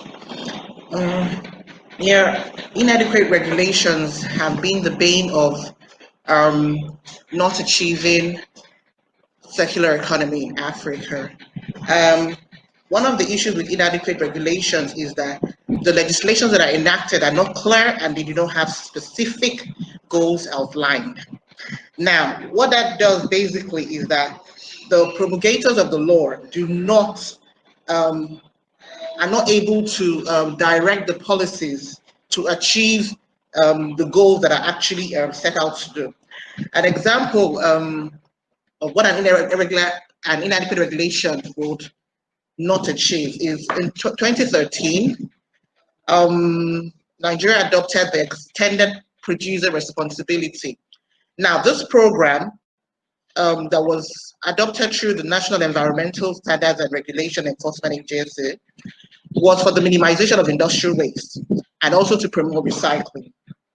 It basically puts the burden of the life cycle of the product in the coffers of the producers. Now, while this was a laudable project, it was fraught with inherent inadequacies. The reason being that the EPR legislation enacted, there was no clear and specified goals. There was no legislation. It was basically a program. In order for it to actually, be effective, it must have a legislation that must back the program up. Now, there is a discrepancy between the grand vision, they want to achieve something, and actual practice. And the truth of the matter is that the concept of circular economy in Africa is vague, or in developing countries, actually still vague. And its infancy in developing countries. So they really do not understand the core content of circular economy or achieving low carbon cities. So what you basically see is that they are not able to direct policies to achieve it. Also, recycling laws are still in an informal sector, especially in Africa. Now, whenever you bring a case before the court for recycling, there are no case laws to back up those issues. Neither are there laid down laws for enforcement. So these things actually affect the programs or regulations or initiatives. Also, for a regulation to actually be effective, it must have a strategic performance measurement. It must be followed strategically, and it must be backed by law. What do I mean? Kenya, from 2007 to 2017, they actually tried to implement the plastic reform 3 times in 10 years, and it failed twice. The third time, it achieved some modicum of success. And the reason for that is because they had actually tried it. They had actually measured its efficacy and its impact. And they were able to, periodically perform appraisals and measure the impact of the regulation. So that was it. They were able to it was able to work at the third time. So for a regulation to be adequate, there must be strict strategic regulation performance measurement in order for it to be followed and for measurement. Another example of a project, like I said, I'm a developing country that is working, is in Kigali, Rwanda. Kigali has been adjudged one of the 10 cleanest cities by the United Nations. And the reason for that is the fact that they understand the specific goal of what they're trying to achieve. And the laws that were set in place was targeted towards banning of plastics in 2008. Now, what they did is that they directed the legislation towards achieving that. And they were also monitoring and enforcement strategies put in place in the regulation that was able to help the performance of the effectiveness of that legislation or regulation. Now we can see right now that not only did they do that, they also understood the fact that for them to achieve success in that law, in that project, they needed to carry along neighboring cities, because it's one thing for you to promulgate a law in your country, it's another thing for it to be followed by other countries entering in and out of the city. So yeah, they cool. were able to. Sorry, yeah, thanks. I'm just cautious with time. It's really interesting work, and I think like these countries might benefit really well from the UN Habitat Wise Waste program. So I'm not sure if Francesca now can hear us. Francesca, try one last time. Francesca, can you?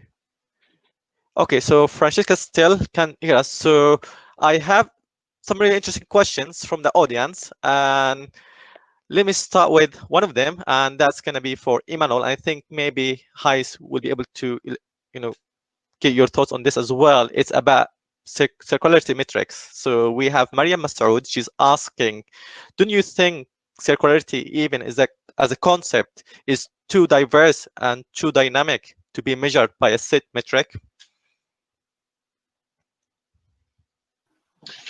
Ramy, you said to be measured by a single... a single metric, yes. Good question, yes. So I do agree with the statement that it is too complex, and that trying to measure all that complexity and summarize it in one single indicator might be a bit pretentious. So that's why we, in the CALC project, the approach that we are taking is, okay, we are aware of the complexity of what circular economy could mean. And here we are somehow doing this exercise of narrowing it down and looking at it from the material perspective and from the emissions perspective, right? So for the moment, the CALC project, for example, will not be saying anything about social rights or this social element of the sustainable development. That might be something that could be added later, but it is not included now there. So I guess the way we are tackling this is, okay, we are aware of the broadness, but let's start by layers, and let's look first at the material layer and the inherent and attached emissions related to the production and the operational management emissions. And later, if this works, and this framework works, and if this tool and this metric work, we can continue adding other fields or other dimensions. Okay, fantastic. Hais, do you have any other thoughts on this, or shall we move to? Could you repeat the question, please, very quick? So it's basically talking about having circular economy indicators. Like so Mariam saying is that circular economy is quite diverse subject to be able to measure it in a number of indicators. Yeah, well, indicators are very important for sure. So we need projects like CALC for that. So that's about the measuring part. But I think the other thing is that we need to actually start with changing the situation. So we need innovation for that. And the thing is with innovation and actually changing the system is that there are not so much very good indicators for that. Usually when you start a change, you don't start with measuring. For sure, on the one hand, you need to measure the current situation, but the other one is that if we want to move somewhere in the future, we need to move there. And for sure, we want to measure our path, but defining the right route or the right path that you want to take is more than just the indicator. And I think that needs we need to work with the creative part of our brain as well. It's both the technical as the creative part. So that's exactly. what I could add on that. So, so and also when it comes to technical parts, there are so many methods to use. And actually, this leads me to Derek's question. And Derek he is the godfather of the YBG, for those who don't know Derek. And I think probably Amani can elaborate more on this. So Amani, like Derek is asking, like, what hope do we have when there are so many methods and models to quantify environmental impacts worldwide? So how can we address this challenge and this issue? Yeah, I'm going to answer a question by a study that we conducted lately, whereby we compared, for instance, all the commonly adopted international methods for estimating emission from the waste management. And when we compare introduced the same data and we compare between all these accounting tools, the assessment reflected a wide variability in emissions that ranged from 3 to 65% when we use their default parameters. And this variability has dropped to 17% when we standardize between methods and between default parameters.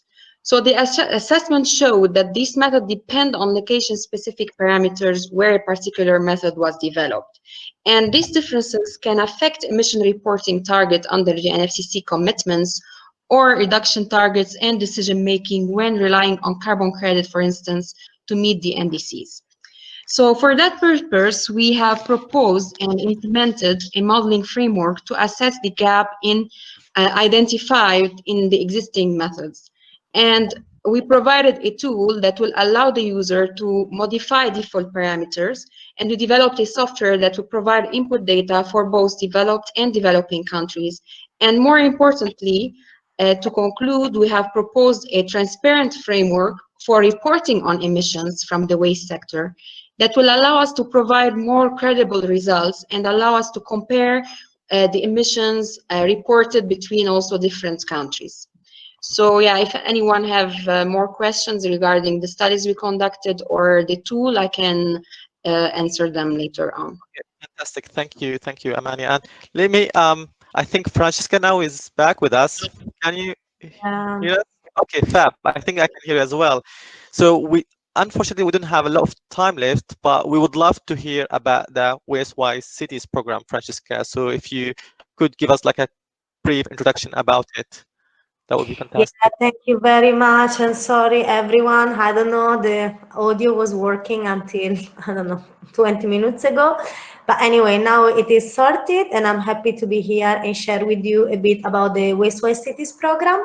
As you mentioned, it is a call for action for cities and local governments to tackle the municipal solid waste management crisis and achieve waste-related SDGs.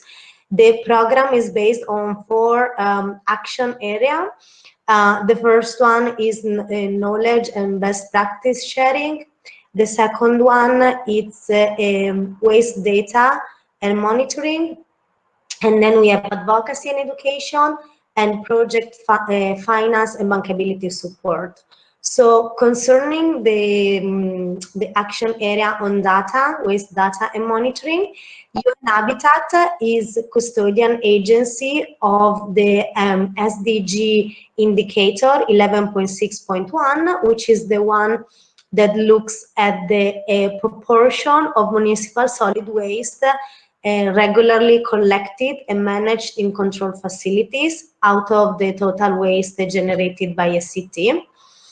And based on this definition, we developed a tool, an waste assessment and planning tool that we called it Waste-Wise Cities Tools, that allows the cities to collect data on the amount of waste generated, collected, managed in controlled facilities, and also allows to assess the environmental level of control of disposals and recovery facilities, and also allows to identify potential plastic leakages from the municipal solid waste management system. And we are now developing an online course, a toolkit to share with our member cities so they can use it to analyze the municipal solid waste management status, and then for planning for improved municipal solid waste management, for increasing collection, increasing recovery of resources, and planning and strategize for more like circularities in the waste management of the cities. Okay, fantastic. Thank you, Francesca. And I believe that the audience can obviously go to the UN Habitat website where they can find more information about the program. Apologies again, we are running out of time. We still have some questions, but unfortunately we don't have time to address them. But what we will do, we will send them to our panelists, and hopefully we can get some answers that we can publish on our website, or we can email those who are asking the questions directly with some responses. So that brings me to the end of the session. Thank you for our audience, and obviously thank you for Imanol, Amani, Adanna, Francisco, and Heis for being with us today and for the insightful thoughts, which indeed enrich our session today, your informative presentations, and I appreciate your contributions. And obviously, again, thanks for the audience for their questions and for being with us today here this morning. So now I would just like to hand over to the moderation to Soraia to continue with the rest of the program. Thank you very much. Thank you. Bye. Bye-bye. Thanks, Ramy. You did a great job. Thanks. Thank you. Well, welcome. I would like to welcome everyone now to the beginning of our first break. And first, thanking for all the panelists of this panel for circular and low carbon cities. You have brought to us a very comprehensive panel bringing government issues, ruling, metrics, consumer behavior. Everything was really approached here. Thank you so much. We will now start break. We will short the break for 5 minutes now. So we will be back at 11:31. See you soon.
Hello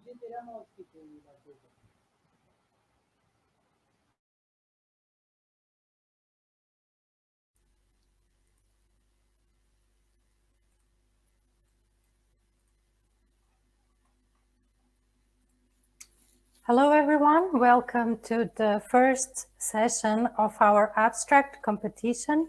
Let me know that we will be publishing all the abstracts at the Book of Proceedings after the conference. You will receive all the information in an after conference email. I would now like to welcome Sara Njau, who is going to be the moderator of the session Circular Economy and Inclusive Growth. Welcome, Sara. I will pass the word now to you, and good luck to everyone. Good morning, good afternoon, and good evening from wherever you are. My name is Sara Njau from Kenya. I would like to welcome you to today's online conference that is Transition to a Circular Economy, Innovation and Sustainability in Waste Management Services. I am an adjunct lecturer at Moi University in Kenya, as well as I'm a director at Waste Concepts Limited, waste management planning firm, consultancy firm in Kenya, as well as I sit at the National Steering Committee on e-waste issues in Kenya as well. Before we start our conference session, the second session today, Circular Economy and Inclusive Growth, I'd like to mention to you, our audience, that this presentation includes a Q&A session at each one of the sessions, and we are going to have four presentations. And as the presenters are making their presentation, it's okay for you to include your questions. We'll try as much as possible, even though the questions won't be answered directly. Our presenters will take some time and answer them directly through, and you can access them through our website. Our presenters today include Mohammed Kamal, Hifnai Hushkin, Navarro Ferranto, and Ababa Ali. And I'm going to start without further ado. I'd like to invite Mohammed Kamal to do his presentation. Mohammed?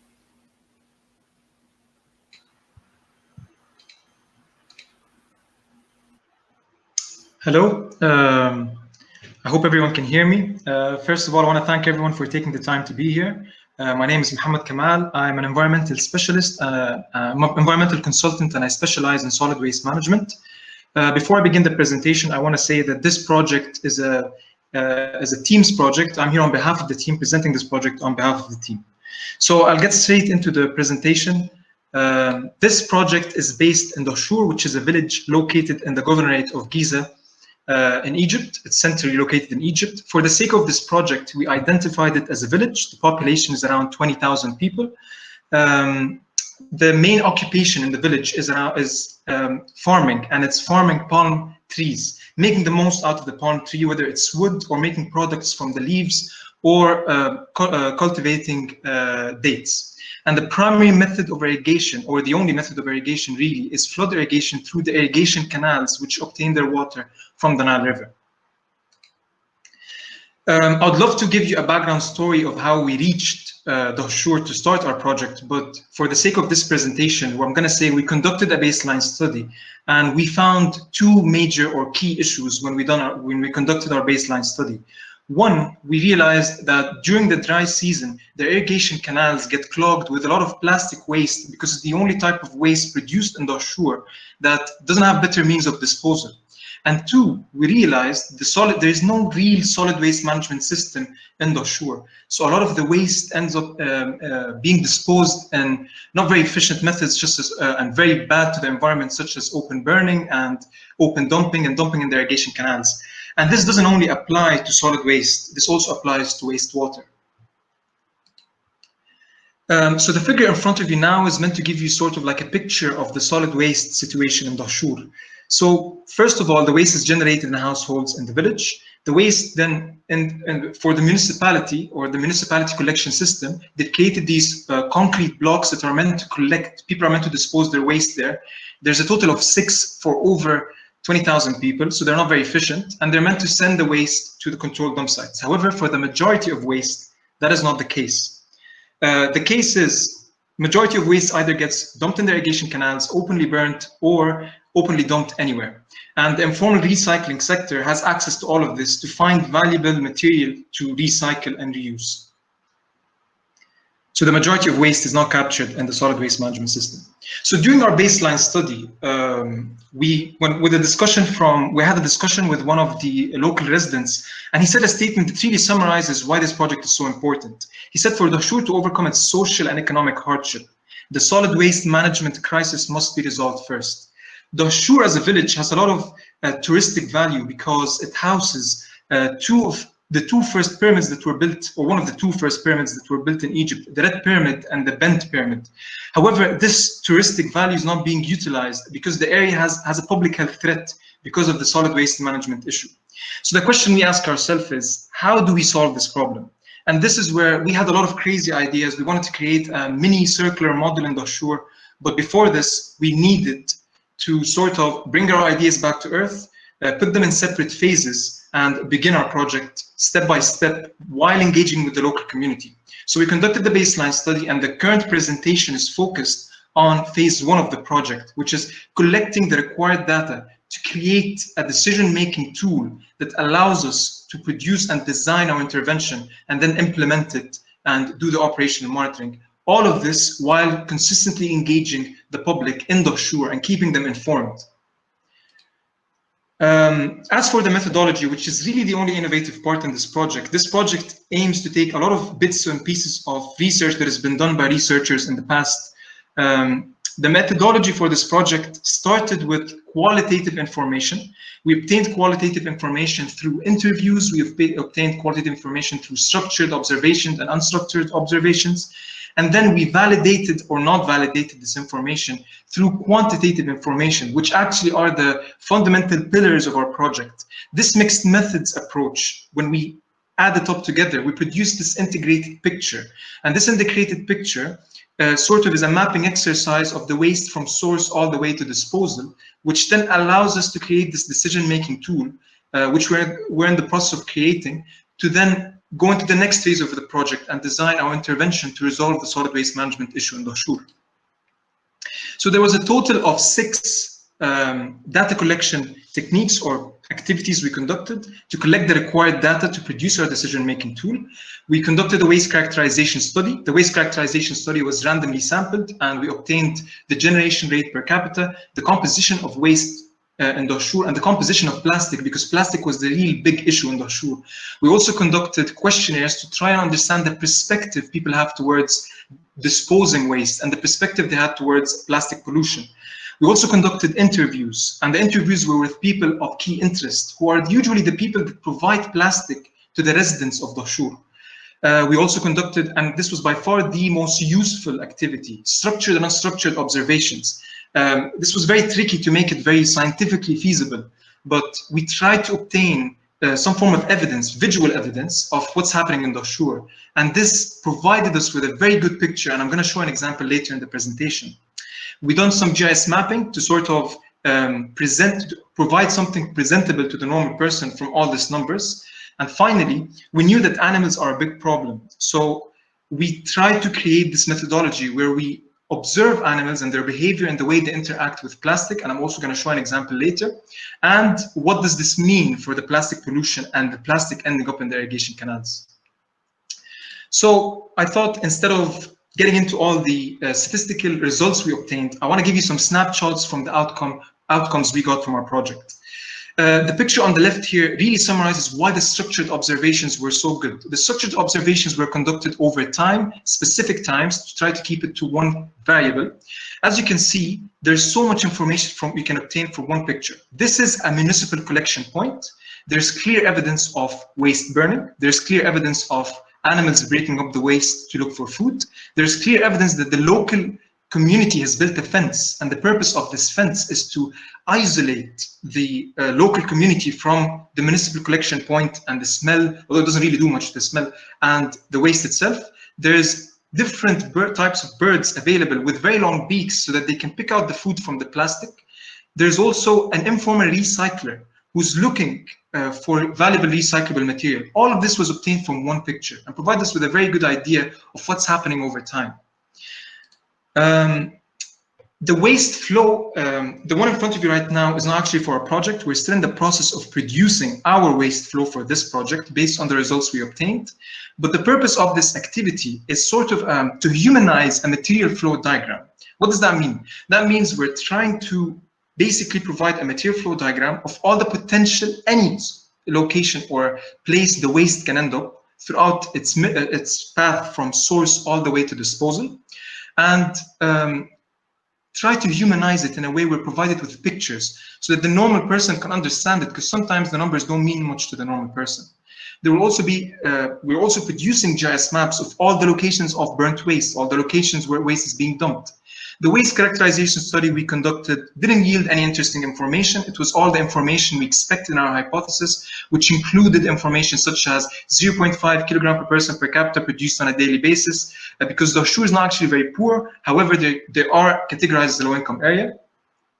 And the majority of waste composition was organic. Finally, the questionnaires and interviews, they made us realize that the local residents, they don't think they're part of the problem. They don't think it's any of their business, which is very important before we introduce any of our mini circular ideas. And they also provide us with the perspective they have towards disposing waste.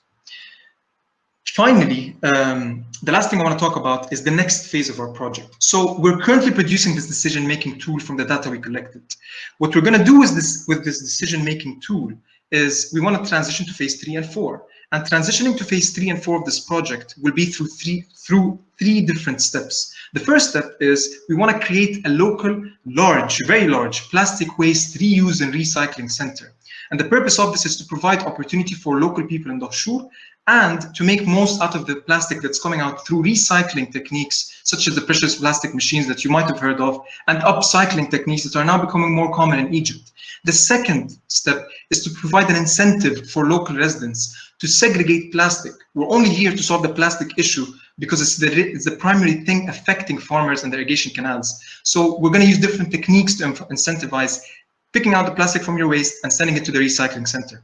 And finally, and it's the final point I want to talk about, this information will allow us to appropriately provide a technical intervention to enhance the solid waste management system in Darfur, to clean the irrigation canals once, so we don't need to do it more than once, so we do the cleanup in an appropriate time, and to overall enhance the concrete block collection system that I mentioned earlier in Darfur. So this was sort of a very quick summary of the project I'm currently working on. There's a lot of more information, so please feel free to reach out. I can provide you with more results and information about this project. And thank you very much for your attention.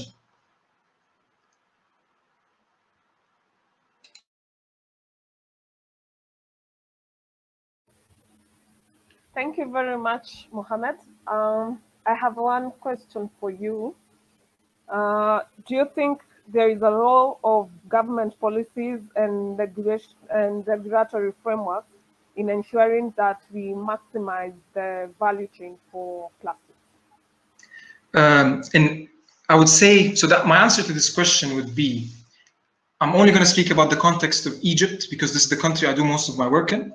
There is no current policies that are trying to push a circular economy model in Egypt. The situation of waste in Egypt is very sensitive because there's a formal industry and there's a massive informal sector in Egypt. So the regulations and policies in Egypt are much more focused on the endpoint disposals and what you should do and not do. But there are no policies that are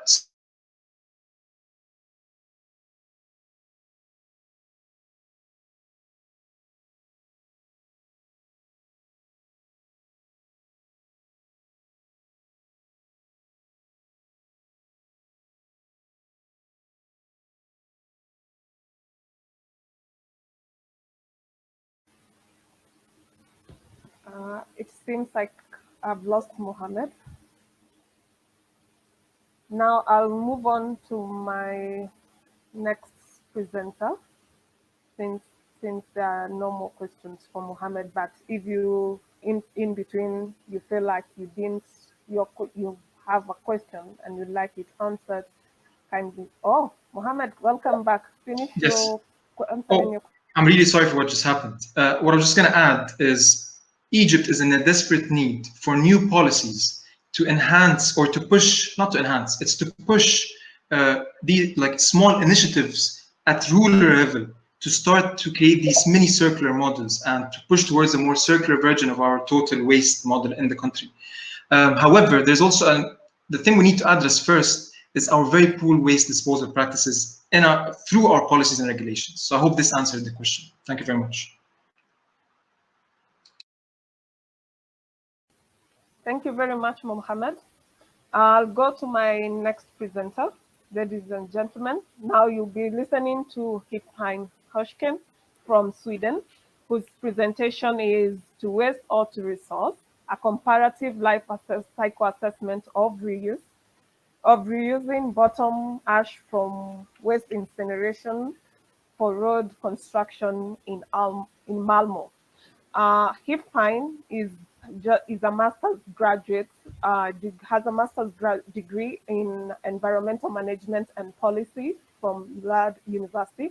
He has vast experience in sustainable resource management, in which includes conducting research on LCAs for reuse waste incinerators. He has worked with Asian Development Bank, consulting for the government.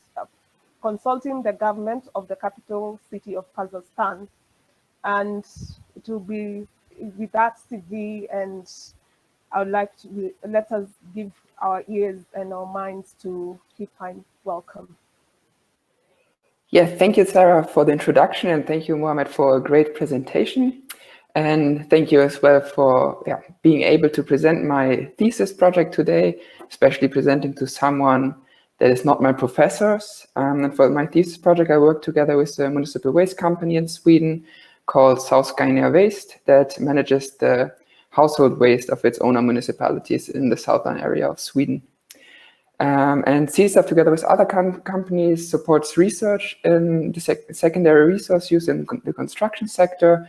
And the LCA that I conducted was part of the effort to analyze the impact and potential benefits from reusing incineration residues in road construction. And I would like to walk you through the problem that my thesis addresses, the LCA model that was developed, and some of the quantitative results. So why doing an assessment like this? Well, I think we all agree that a circular economy that extends resource life and minimizes waste is more sustainable than the current approach to production and consumption. And using secondary resource is an easy way to extend resource life. However, we are actually not that aware of how using secondary resources leads to environmental improvements.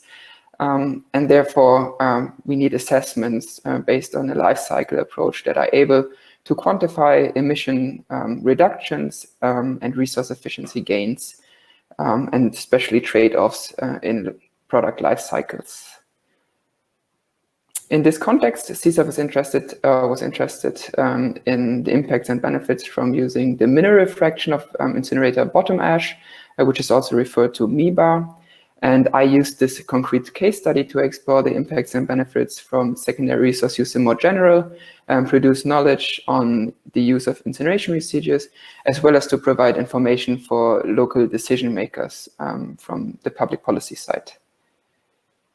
Some more background for the case study. CSAF operates a large incineration facility in the Malmö harbor area that produces around 110,000 tons of incinerator bottom ash, and it plans to use this bottom ash in an industrial area, or in a road in an industrial area that is located about 5 kilometers from the incinerator. And by using the bottom ash, they expect significant economic, but also environmental gains. Against this background, I formulated the goal for the life cycle assessment to be to describe and compare the environmental impacts and resource use of two variants of a hypothetical road built in the Malmö harbor area. And therefore, the LCA considers two road scenarios. Scenario A includes primary raw material in the subbase layer, and scenario B, in scenario B, the primary raw material is substituted by the bottom ash from the incineration facility in the Malmö harbor area. And because the focus of the LCA study lies on the comparison of the two systems, it only includes the structural components of the roads as well as life cycle stages that are different between the two scenarios. And because only the different stages are included, it is important to interpret the results as the environmental impacts of one scenario relative to the other, and not as the full environmental impacts of the road scenarios. In life cycle assessment, the environmental impacts are related to a specific function of a product system, and the function of this product system is to produce 1 kilometer of road in the Malmö harbor area and the disposal of a certain amount of bottom ash. And by including the disposal of bottom ash in the functional unit, it is possible to analyze the impact that the avoided landfilling of bottom ash has on the environmental performance. And 6,960 tons is the amount of bottom ash that would replace primary material to produce 1 kilometer of road, and that would otherwise be landfilled. Based on this, the system model for the conventional road looks like this. We have the material production and construction stages included in the system boundaries. However, all life cycle stages beyond the construction are excluded because they are assumed to be similar in both product systems. And then the landfilling of bottom ash is included in the product system of the conventional road, because if we don't use the bottom ash in the road, there's a need for its alternative disposal. And the landfill where the bottom ash is supposed to be disposed is located at 65 kilometers, and the material comes from a quarry that is located at 30 kilometers of the construction site. On the other hand, the system model for the road including bottom ash looks like this. The material production, which is basically the post-incineration treatment of bottom ash, and the construction are included, and the incineration process is not included in the system boundaries because the environmental burdens of the incineration would be allocated to the outputs of the incineration process that have a positive economic value, which is heat and electricity. Some further delimitations as cutoff criteria to include inputs and outputs are used the potential significance to the results of the study, as well as data availability. I only included capital goods if they were included in the data sets derived from the EcoInvent database, and I deliberately excluded the potential impacts from the total contents and leaching of hazardous substances from bottom ash, because leaching is difficult to include in LCA models. With regard to impact assessment, I used two impact assessment methods included in the CIMA Pro software, the ILCD Midpoint Plus method, that is the common method used in construction, and the cumulative energy demand that provides a single score to compare the two product systems based on the primary energy demand of the two product systems. Coming to the quantitative results, this graph shows the impact scores for 15 out of the 16 impact categories of the ISD Midpoint Plus method. The x-axis shows the impact categories, the y-axis shows the impact scores, the normalized impact scores expressed in person equivalents, and the golden bars show scenario A, so the road with primary material, and the pink bars show the results for the road with secondary material. And I think from this graph it becomes pretty clear that within the scope of this study, the secondary material, or the product system with the secondary material, has significantly less environmental impacts in almost all impact categories. To find out which process groups contribute the most to the overall environmental impact for scenario A, I conducted a few contribution analysis. The left graph shows in blue all the process contributions of processes related to the alternative disposal of bottom ash, and in orange you see the contribution of all processes related to the production of crushed rock, so the primary material. And from this graph it becomes clear that the alternative disposal of bottom ash is more significant than the production of the primary material. On the right, you see the same graph with different process groups. Here, there's also the transportation processes all included in one group. And from this graph, it becomes clear that actually the transportation of materials is most important for the environmental impacts. A similar contribution analysis for scenario B. And from this graph, it becomes clear that also in scenario B, the transportation of the material towards the construction site is actually more important than the production of the material, which is here the post-incineration treatment of bottom ash. One further interesting finding is with regard to the climate impacts of the two scenarios. In gold, we see scenario A, which has a positive climate impact, while the pink scenario B has a negative climate impact, which comes from carbonation that takes place when bottom ash is stored. So it binds CO2, carbon from the ambient air. And the difference of the two scenarios amounts to about 380,000 kilograms CO2 equivalent. Or in other words, if you replace the primary material with secondary material, you reduce the climate impact by 281%.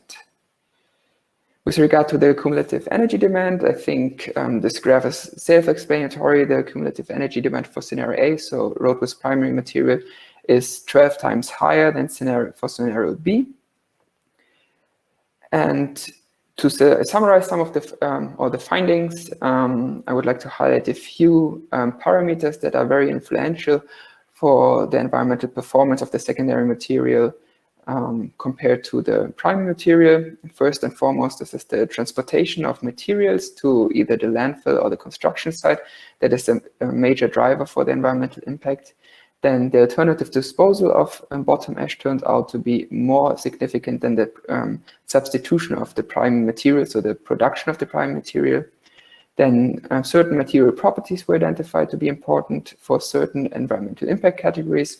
And yeah, above all, this is the ability to carbonate and sequestrate carbon of the bottom ash. Then when you substitute the depending on the primary material that is substituted, the environmental gains that could be achieved by using the secondary material can vary. And finally, there were trade-offs identified, and above all, this was the trade-off between global warming potential and resource-related impacts, which was caused by using biofuel for the transportation. So different technology used or fuel types used also have an impact on the environmental performance of the secondary material compared to the primary material.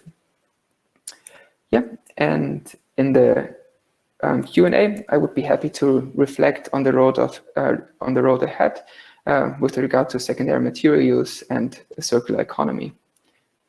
Thanks.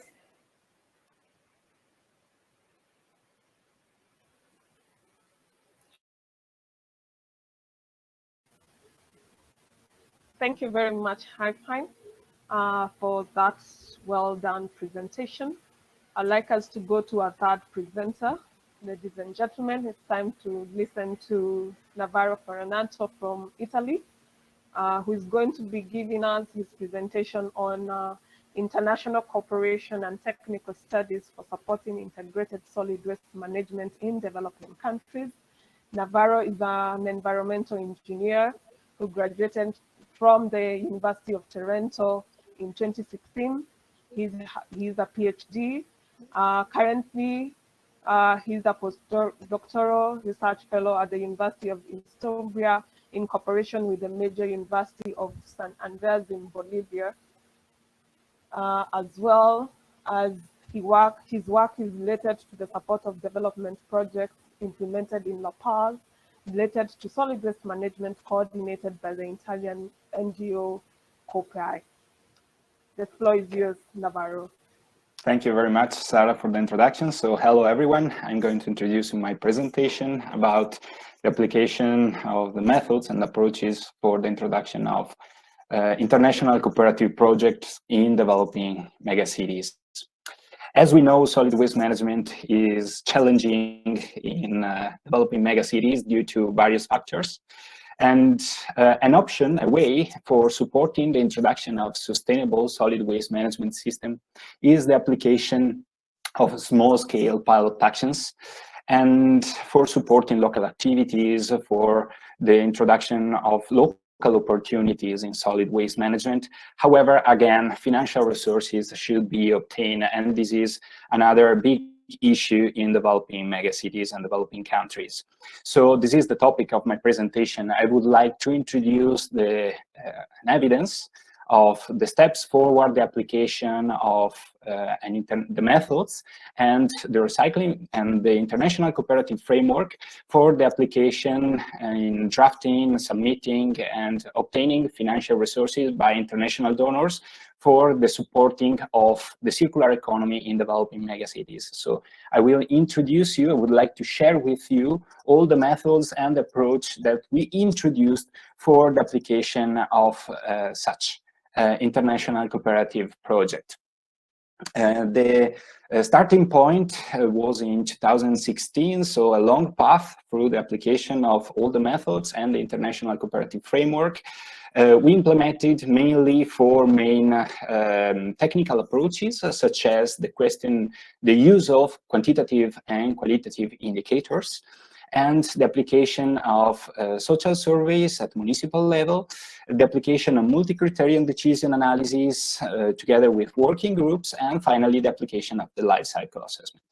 Of course, the international cooperative framework was imperative for the application of such methods and approaches, and the final outcome of the whole process ended with the submission and application of an international cooperative project financed by the Italian Agency for Developing Cooperation that started at the end of 2019, so among 4 years, 5 years of path for the application of such methods.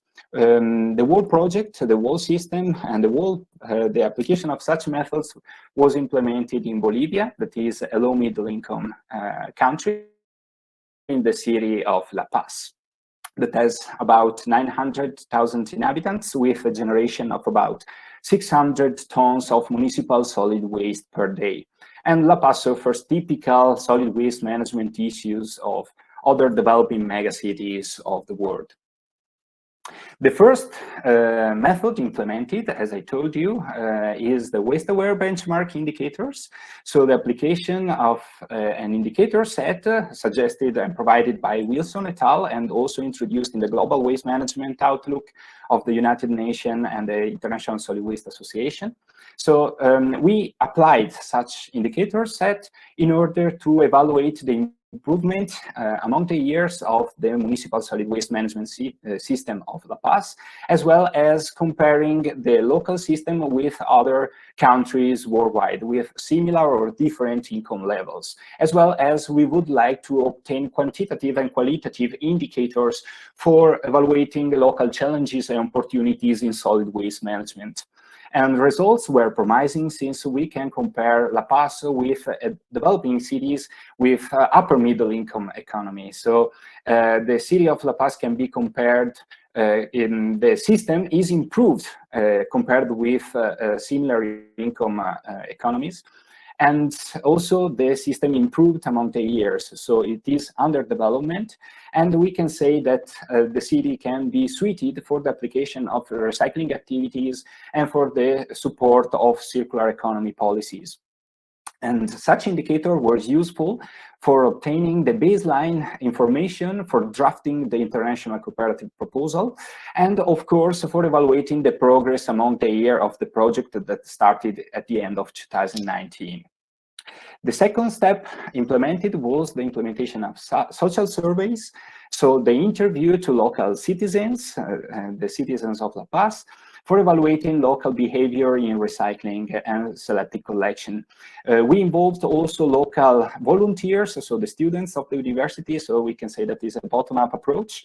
And moreover, the results were again promising, since we evaluated that about half of the population just implemented selective collection at home, although only 8% of the sample provide such selective collected waste to the formal recycling. It means that the informal sector is very important for supporting recycling behavior in La Paz and for introducing recycling actions in the city.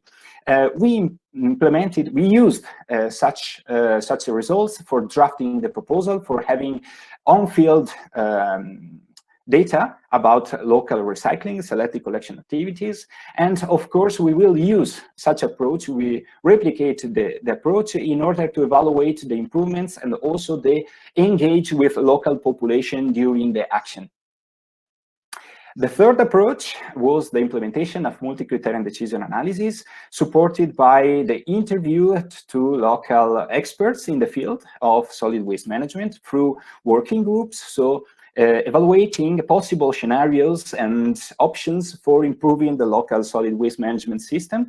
And again, results were really interesting for us, since local experts are aware of all the options and technologies for improving local opportunities, and also for their point of view, the inclusion of the informal sector is promising for improving recycling system in the city, although it is not formalized. And we implement the same approach in order to evaluate the progress of the actions through working groups, so engaging local experts in the field. And we used, again, the information collected for drafting the proposal in a cooperative framework, and including also local knowledge and the best available technology available locally. So the last method was the application of the life cycle assessment for evaluating the environmental benefits due to the application of recycling systems.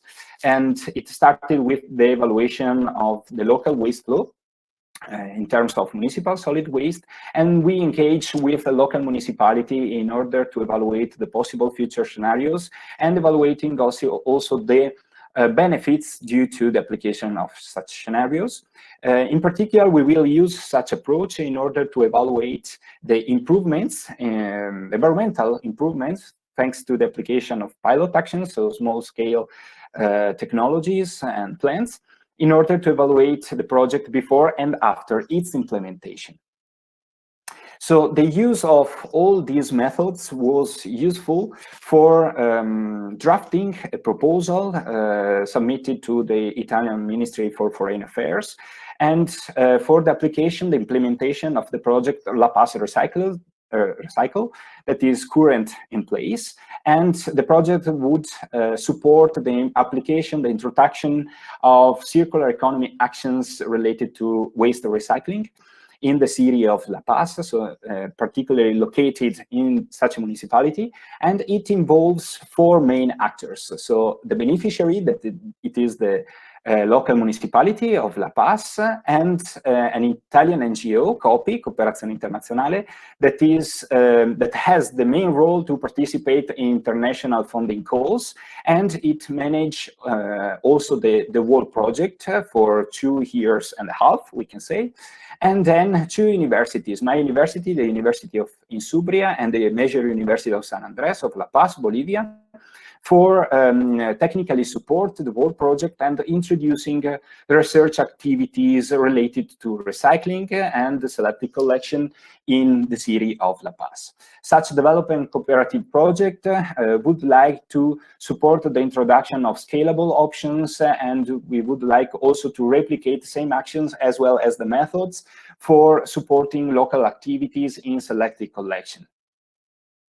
The whole approach, as I told you before, started in 2016. We can say at the end of 2015 with the signature of international agreements among the universities. So it was a long path for the application of such methods, for involving local actors in the field, for drafting the proposal, submitting it to the international NGO, and for submitting finally and to participate finally to the call, to international call for financing in international cooperative project that started at the end of 2019. And to date, we are still working on that for implementing such project. The whole approach introduced here, I call it NAVA, Net Added Value Assessment. So I'm sure that such approach, these methods, and the whole step followed for the submission of international cooperative frame projects to international donors can be replicated in other countries, can be replicated in other mega cities for obtaining financial resources, for promoting small-scale actions for supporting sustainability in low middle-income economies. And such method, I would like also to publish it in a scientific paper in order to better explain all the steps forward such implementation of the approach. All the methods that I introduced you before are also published in the scientific literature, mainly in the Waste Management and Research Journal. If you need more information about the project, since I did not have too much time for the explanation, for the presentation of the project, you can write me by email, or you can find me on ResearchGate or LinkedIn. And I would like to thank all the organizers, the young professional group that organized these wonderful events, and I would like to thank you for the attention.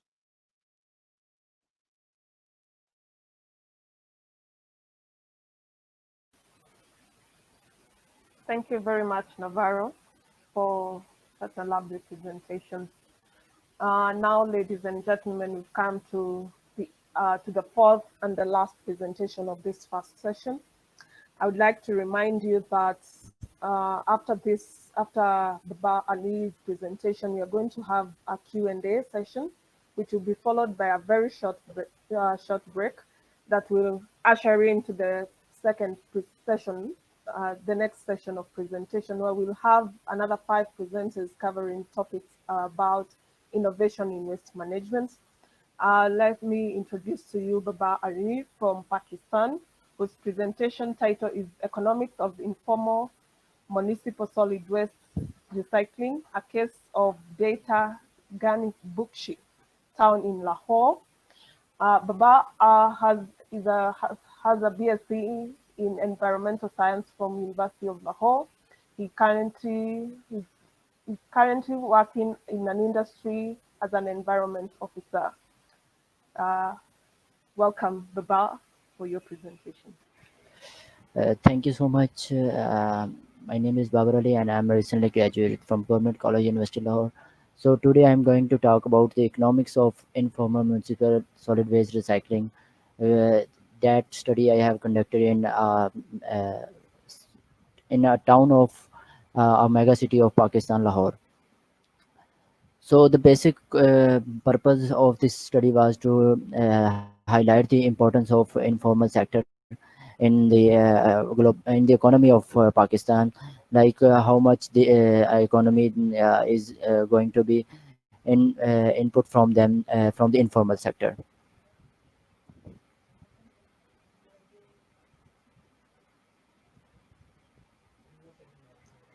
So the waste generation, like I said, Lahore is the mega city of Pakistan, and the waste generation rate is increasing at tremendous rate.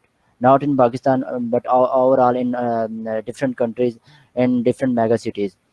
So the waste generation rate is increasing at a tremendous rate, and there are different waste generation rates in different towns of Lahore. So my area of study was Ganjbakhsh town, and here I find that the management cost will there will be 760,000 tons per day to 1.8 million tons per day increase in the solid waste in Asia within next 25 years. And the problem is that the management cost for that waste collection and disposal is also going to be from 25 billion dollar to US 47 billion US dollar. When I talk about the Pakistan, the waste generation rate in Pakistan is more than 55,000 per day, 55,000 tons per day. The population of Lahore city is 11.13 million population, which is generating 5,000 tons of waste per day, and the waste generation rate is 0.65 kilogram per capita per day. In Pakistan, there are different towns in Lahore city. So my area of study was Dadaganj Baksh town. So here I find that the waste generation rate was 1369.8 tons per day, which out of which 67.02% of which is an organic waste. So there is a great input of organic waste from the collection of waste. The main problem in the informal sector is that the informal sector is contributing more towards the circular economy, but its importance is not being recognized by the government or other officials. Scavengers are playing a vital role, and my study was conducted on two types of waste scavengers. One was random waste pickers, which can be found in streets as well as along the in parks and different places, while others were those scavengers which were confined to containers, and they were mostly immigrants from the Afghanistan. So coming to the point of objective of the study, as I already said, the objective of study was to provide information regarding types, quantity, and earning by the state scavengers within the Ataganj town. After finding that data, I have analyzed the data, how much waste they are collecting, what kind of waste they are collecting, at what rate they are selling to the waste buyers. In this way, after highlighting the economics of the informal sector, I was basically interested in incorporating the informal and formal sector for better improvement in waste collection and recycling. So the methodology that I used was I have surveyed questionnaire surveyed the area of study, and there I have designed two questionnaires, one for the scavengers and one for the waste dealers. We have conducted hundreds questionnaire surveys of scavengers, while 15 of waste dealers, and the questionnaire design was in such a way that in the first section, we have investigated about their demographic and socioeconomic profile. In the second section, we try to find out the types of waste they are collecting. In the third, we find out how much they are impacted by the health risks of the waste collection and recycling. And this is the picture of study area, that is the actually Data Ganjbakhsh town of Lahore. I basically took 14 points, different points of containers, and I showed them on the through GIS mapping. I tried to fill the questionnaires form from the scavengers by visiting these points, and not only the transfer point scavengers were surveyed, but also the other street waste pickers were also investigated about how they collect waste, what kind of waste they collect, and their earnings from the waste. After the complete question survey and after an analysis on this SPSS, which is a software used for spatial analysis, used for statistical analysis, we come up to the results. There were actually different waste collection points and different waste selling points. They collect from these different points like Sanda, Ravi Road, Timber Market, Jail Road, and so on. In this way, after collecting this waste, they either collect this waste, segregate at house, or directly sell without segregating them to the waste selling points. When we talk about the socioeconomic profile, most of them were single, but 47% of them were actually married. When we talk about their waste transport means of transportation, most of them transport waste through the head or a kind of on the physically, because they can't afford any kind of hand cart or tricycle or any other means of transport. So the results of the questionnaires show that they collect different kinds of waste and sell them at different rates. Like they collect PET bottles, polythene bags, hard plastic shoes, cardboard, glass bottles, and sell them at different rates. In this way, they were actually getting more money from the PET bottles because they are they sell them at high rate, while collect these PET bottles, a very low quantity of PET bottles, while they collect high amount of glass bottles, where the selling rate of glass bottle is low, because the selling price of glass bottles is low. So the final conclusion was that they are actually collecting 0.2 million of total recyclables per year from the only the Buxtown, which comprise PET bottles, polythene bags, hard plastic, plastic shoes, cardboard, etc. In this way, they are getting income of 2.3 million rupees after selling these recyclables to any kind of shop middleman or recycling industry. When we expand the study by multiplying the number of scavengers found in the Lahore city, we found that the Lahore city is have a potential of 1.85 million total recyclables collected by the scavengers. In this way, they sell these scavengers uh, sell these recyclables at the rate of 20.84 million rupees per year. So that was the first step in the hierarchy of waste management, informal waste sector, where we were just covering the scavengers and the middleman, or you can say waste buyers. So there was a difference in the rates of buying rates of selling rates and buying rates of scavengers, as well as middleman. So you can see in this graph that rate of atoms different recyclables go high as they grow from one level to another level. So that is the basic concept, that how this sector is important in informal economics. So after the complete study, we found that uh, solid waste management cost in Lahore is about 730 million PKR rupees, which can be shared considerably by integrating formal and informal sector through inclusive growth in waste management.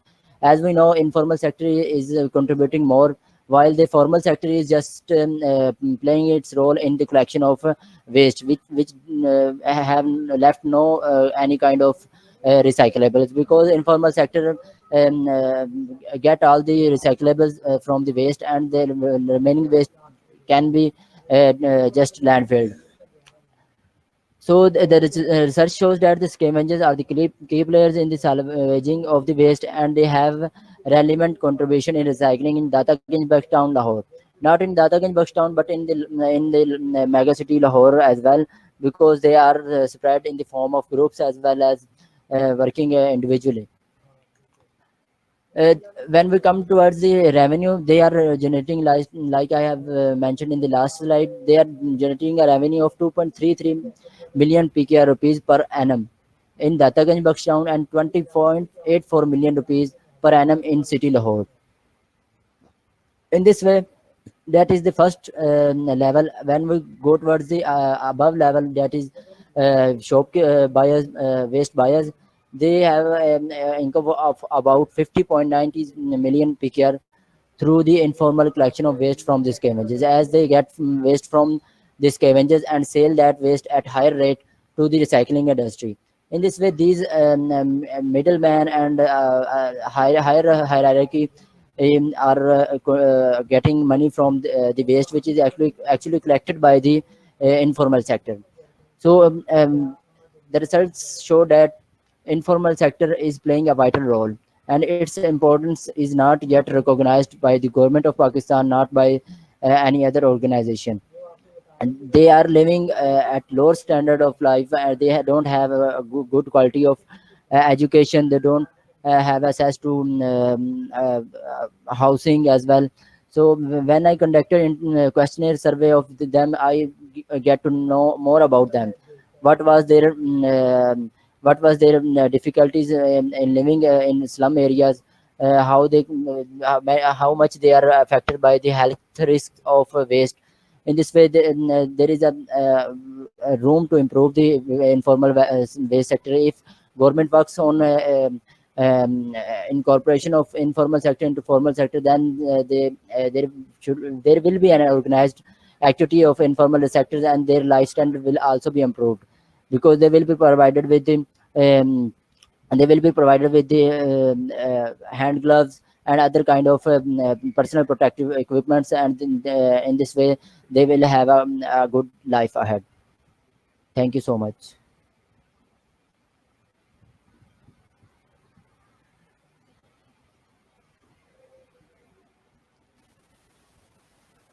Thank you very much, Bibal, for that presentation. We've come to the end of our presentation for this session on circular economy and inclusive growth. I'll now open up to a Q&A. I'm going to read the questions that have been asked by our attendees on our live chat. I'll start with Mohammed. First, please, someone from Chwee says, very clear presentation. Question is, did you think about a scenario where your waste treatment center does not only deal with plastic, but also valorize more waste fractions, such as organic by composting, or a small incineration system for solid waste that cannot be recovered?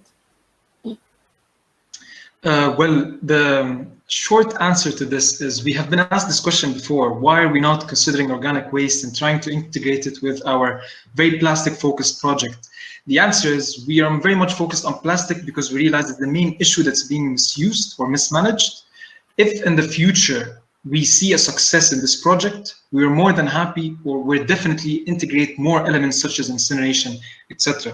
However, we're trying to create a reusable model from this in other villages, and we're really focused on plastic because it's the main source of problem that we sort of realized from our baseline study.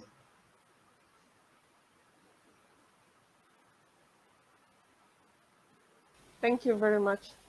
The second question is to Haifine.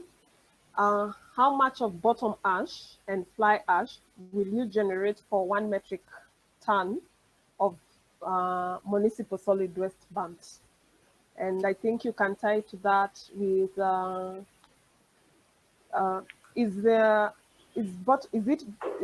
isn't it bottom ash from incineration in Sweden not hazardous waste? I guess that's what the person meant. Okay, so regarding the first question, about 20% of the waste volume remain as bottom ash and 5 to 10% of the mass.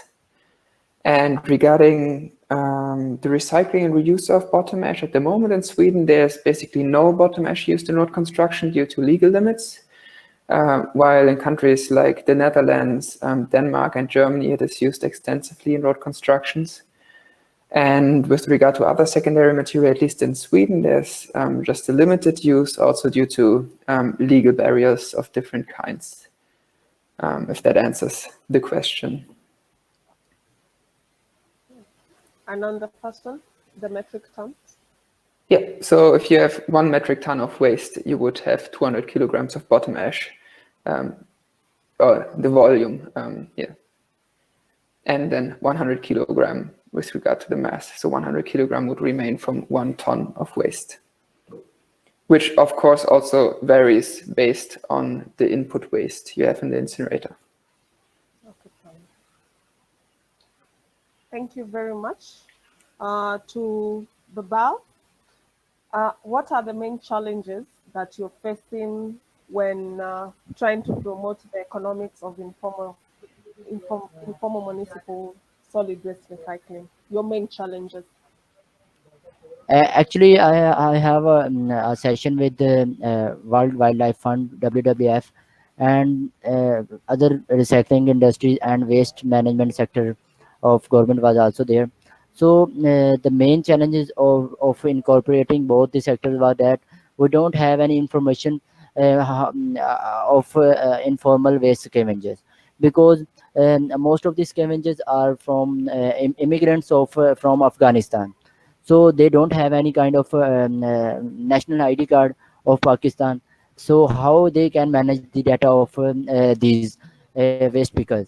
On the second point, they don't have they said they don't have any kind of data regarding the potential of informal sector. Like I have given them the solution through economics of just a small town of Lahore. In this way, there are various other towns as well, which together can have a greater contribution in the waste management sector, because recycling has not been done in Pakistan, in Lahore city as well.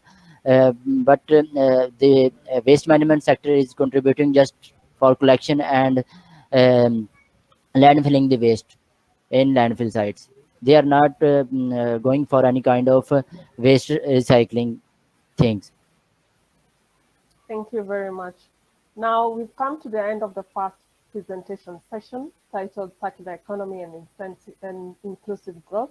I'd like to thank my presenters on this session, that is Mohammed, Haifine, Navarro, and Baba, for sharing their very informative and your academic work and research with us this morning, this afternoon, and this evening. I'd like to extend our thanks to the audience for interacting with our presenters in the Q&A session. Therefore, I'd like to call to us to a 10-minute break.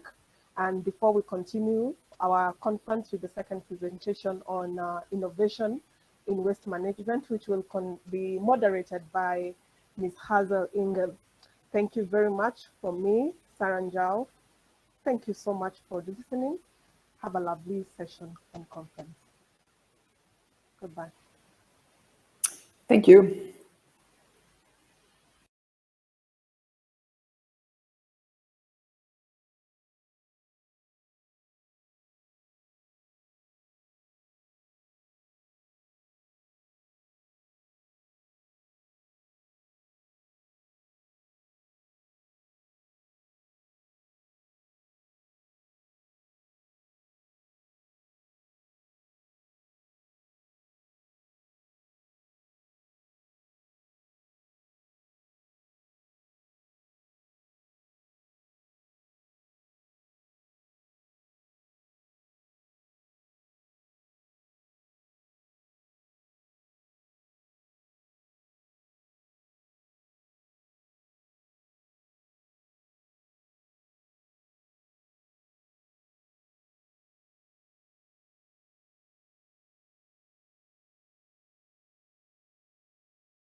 Welcome everyone. We are about to start the second session of the abstract competition entitled Innovation in Waste Management. Please welcome Hazel Hingham to the stage. Thank you so much, Soraia, and hello everybody. It's so great to see so many of you online. My name is Hazel Hingham and I'm delighted to be moderating this session. I'm from the Royal Academy of Engineering UK, where I manage a programme called Safer End of Engineered Life. Our work focuses on addressing the safety issues that occur as the result of poor waste management, as well as the environmental impact. We look at the risks associated with everything from the handling of electronic waste all the way through to the recycling of ships. And this includes looking for innovative solutions to complex problems. So I'm particularly excited for today's session and the ideas that our speakers will be presenting us with.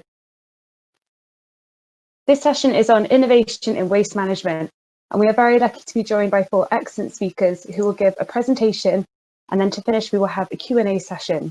Please remember to submit your questions throughout the presentation through the question panel and include your name and state which presenter you would like your question to be put to. We'll be monitoring this throughout the session.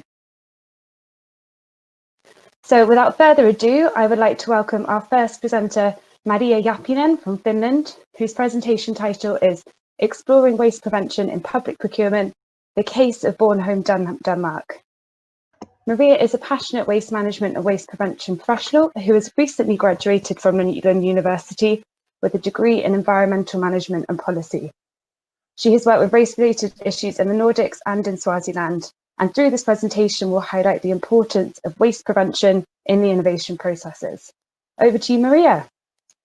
Alrighty, thank you so much, Hazel. I think you can hear me, right? So hello across the globe. Hello from sunny Finland. And I'm a recent graduate from Lund University in Sweden. And while I was doing my thesis, I was located in Bornholm, in the Danish island, and I would like to talk about my thesis research. So as a little bit of outline, I will be talking about background, the aim of my thesis, and the way I conducted it, methodology, and I guess the most interesting is the findings and analysis, and then for some recommendation which I gave. So indeed, the Bornholm, beautiful island in Denmark, which is actually closer to Sweden and Poland and Germany than Denmark, but when talking about innovation, that's an island, because local waste management association, BOFA, or Bornholm Waste Management Company, actually, they have created with the municipality this amazing vision that by 2032, they're going to be reducing and preventing and reusing the waste which comes to the island by 2032. So they have quite a big of a vision and a lot to work to go for it. So with my thesis, I wanted to give a bit of my contribution and how they can potentially to prevent waste while public procuring. So indeed, the aim then became of the thesis to better understand how decision makers in public institutions can contribute to waste prevention by utilizing public procurement. And of course, the aim contributing to the beautiful 2032 vision. And the way I conducted it was, it was a qualitative study, a case study. So everyone across the globe, if you feel like this is too specific to Bornholm and Denmark, but yes, it is, but I think it is applicable elsewhere as well, and not only in the municipal sector. I conducted 15 interviews with the decision makers, practitioners, and waste experts. I, after that, made a coding, and I went back and forth between the literature. And during my studies, the 3 main keys which basically popped up, and there were the main themes where I saw there were a barrier, but as well as the enabler to prevent waste while public procuring. And the first was the politics, and the second was economics, and then the third was organizational dimension. When it comes to politics, as it probably doesn't surprise you that the waste prevention is highly political, and therefore the political will is very important factor if a public sector will be able to highlight waste prevention. as well as when it comes to the politics, approaching the right people is important, and those right people becomes the front runners for the different green ideas, including waste prevention. And it is important to highlight it not always necessarily is about the waste per se. When we're talking about waste prevention, it could be some other elements which are tied into that politicians are dependent on the voters, and the way how they will be presenting the waste prevention and so forth is, of course, an important factor to include. And so third theme, as I mentioned, the economics. There I found out there's as well, maybe not so groundbreaking, but cost and financial constraints sometimes to implement waste prevention or to look into the waste preventions. And that really goes into that there is sometimes lack of human resources in the public procurement sector.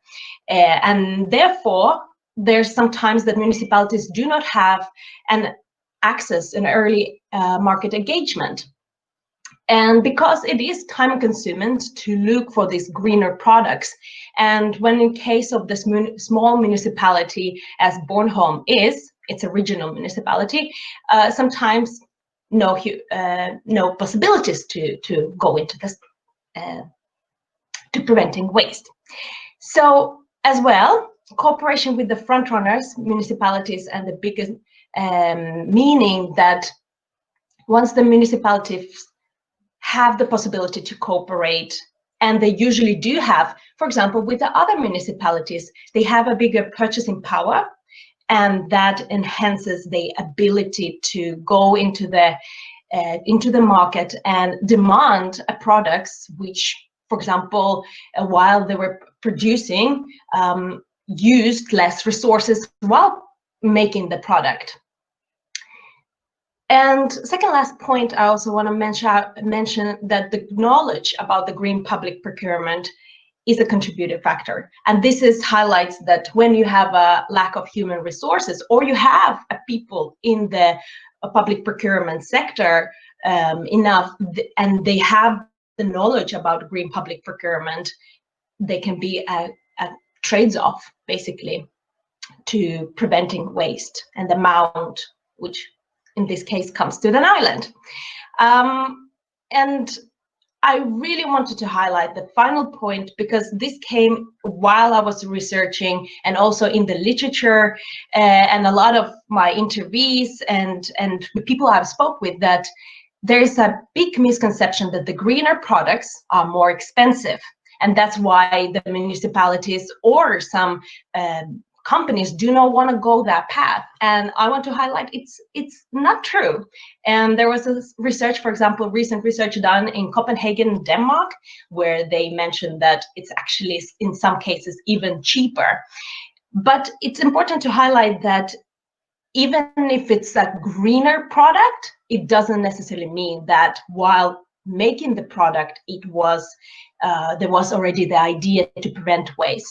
So it's important to point out. Well, and as a last theme finding about the organizational dimension is that waste prevention is about stepping outside of the comfort zone. And it really highlights that it is hard to understand, and there is a misunderstanding and misconception about what is waste prevention and how it is possible to realize. And when it comes to the Bornholm case, it was more focus was given to recycle and to reuse on organizational level within the 2032 vision. But this is something which was also in other EU documents and other company documents, where the recycle and reuse was even more highlighted. And it's, of course, it's hard to measure what is waste prevention. So it's understandable at the same time, but good to keep in mind. And as a final point about the organizational dimension is that front runners on organizational level are crucial, but also, and it's important to notice that if they, for example, resign or go into another mission, it's very easy that the project can fall apart. So that's an important part. And when it comes to the recommendations, which a few of here I will highlight, which I mentioned to the BOFA with whom I cooperated on this thesis, is that it's important to define what waste prevention means. And it's important to cooperate with the public procurement department. And it's also not only public procurement department, but it's also the politicians and other stakeholders, and coming together. And this is something which is, I mean, easy said than done because of the different time constraints, of lack of human resources, etc. But it's important once you have this cooperation agenda in your company business. As a third recommendation is that it is good to specify at the beginning who is responsible individual or the team who will take in charge keeping up on how cooperation is progressing. And a fourth part is that assist public institutions in identifying which waste fraction is the largest in the public institutions. The information helps to target correctly to prevent waste flow because such products or materials are procured to the islands. And second last, to give a little bit of recommendation, is that when you have such identifications, when you know which waste or some elements of waste or some chemicals when you procure are harmful or unnecessary or hard to dispose, then you can start to have a different maybe agenda while you public procuring or in the company when you are procuring. And as a last, I had to mention that it is important to debunk the myth that the green public procurement is more expensive all the time. So there's a few recommendations which I wanted to mention.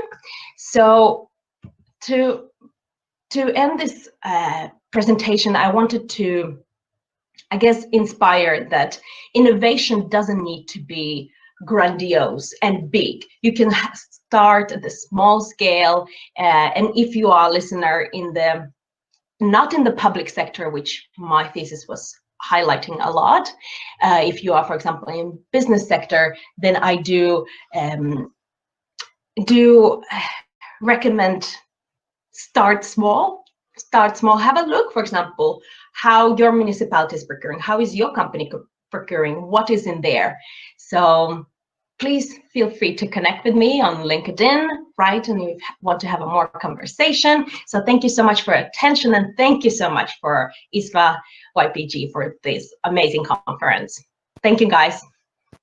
That was excellent. Thank you so much, Maria. And what a great message to finish on, that innovation doesn't have to be grandiose. So thank you so much for your presentation. That was wonderful. We'll now be moving on to our next speaker, who is, sorry, let me find my spot. We'll be hearing from Till Wiedner from Germany, whose presentation title is Comparison of Local and Centralized Biowaste Management Strategies, a spatially sensitive approach for the region of Porto. Till has a Master's in Engineering in Chemical Engineering from the University of Manchester and Oviedo, and is currently a PhD candidate in Systems Engineering at the University of Oxford. He's also an advisor with Ashoka Globalizer, which is a social enterprise strategy consulting, and has previously worked as operations consultant at McKinsey. So welcome, Till, over to you. Thank you, Hazel. Thank you so much. I seem to have a problem with my camera. I hope it's okay to just speak, because I don't think I have the time to reconnect now. Of course, yeah, carry on. Yeah, sorry. Cool. So thank you, everyone, for organizing this. And I want to share some learnings from my research. Sorry, this pop-up keeps coming with the camera.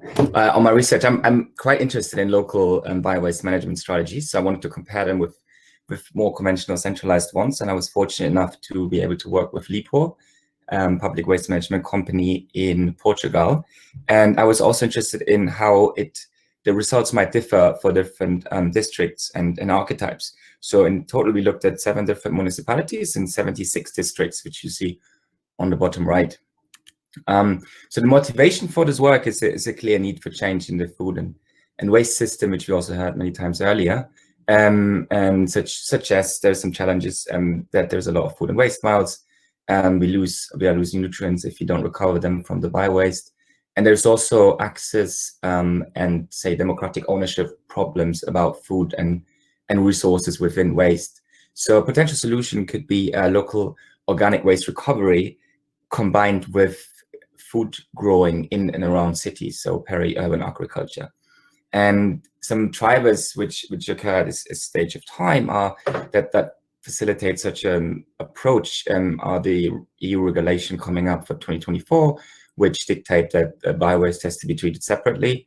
But then also many different cities have now successfully trialed community composting, for example, in Spain and Portugal. And also cities like Porto are offering urban space for their citizens to grow food. So that's all very interesting developments. And I wanted to basically compare 5 systems here. So conventionally, there's energy recovery through incineration.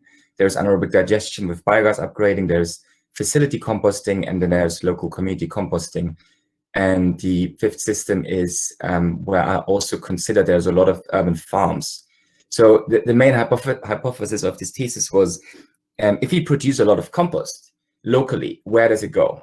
Is there enough space if you do not create additional disposal area? So therefore, having more disposal area through urban agriculture can maybe reduce transport requirements and therefore increase, the benefit. So just a few markers on this. So the first 3 are basically centralized, the other 2 are localized. Then from incineration, we obtain electricity.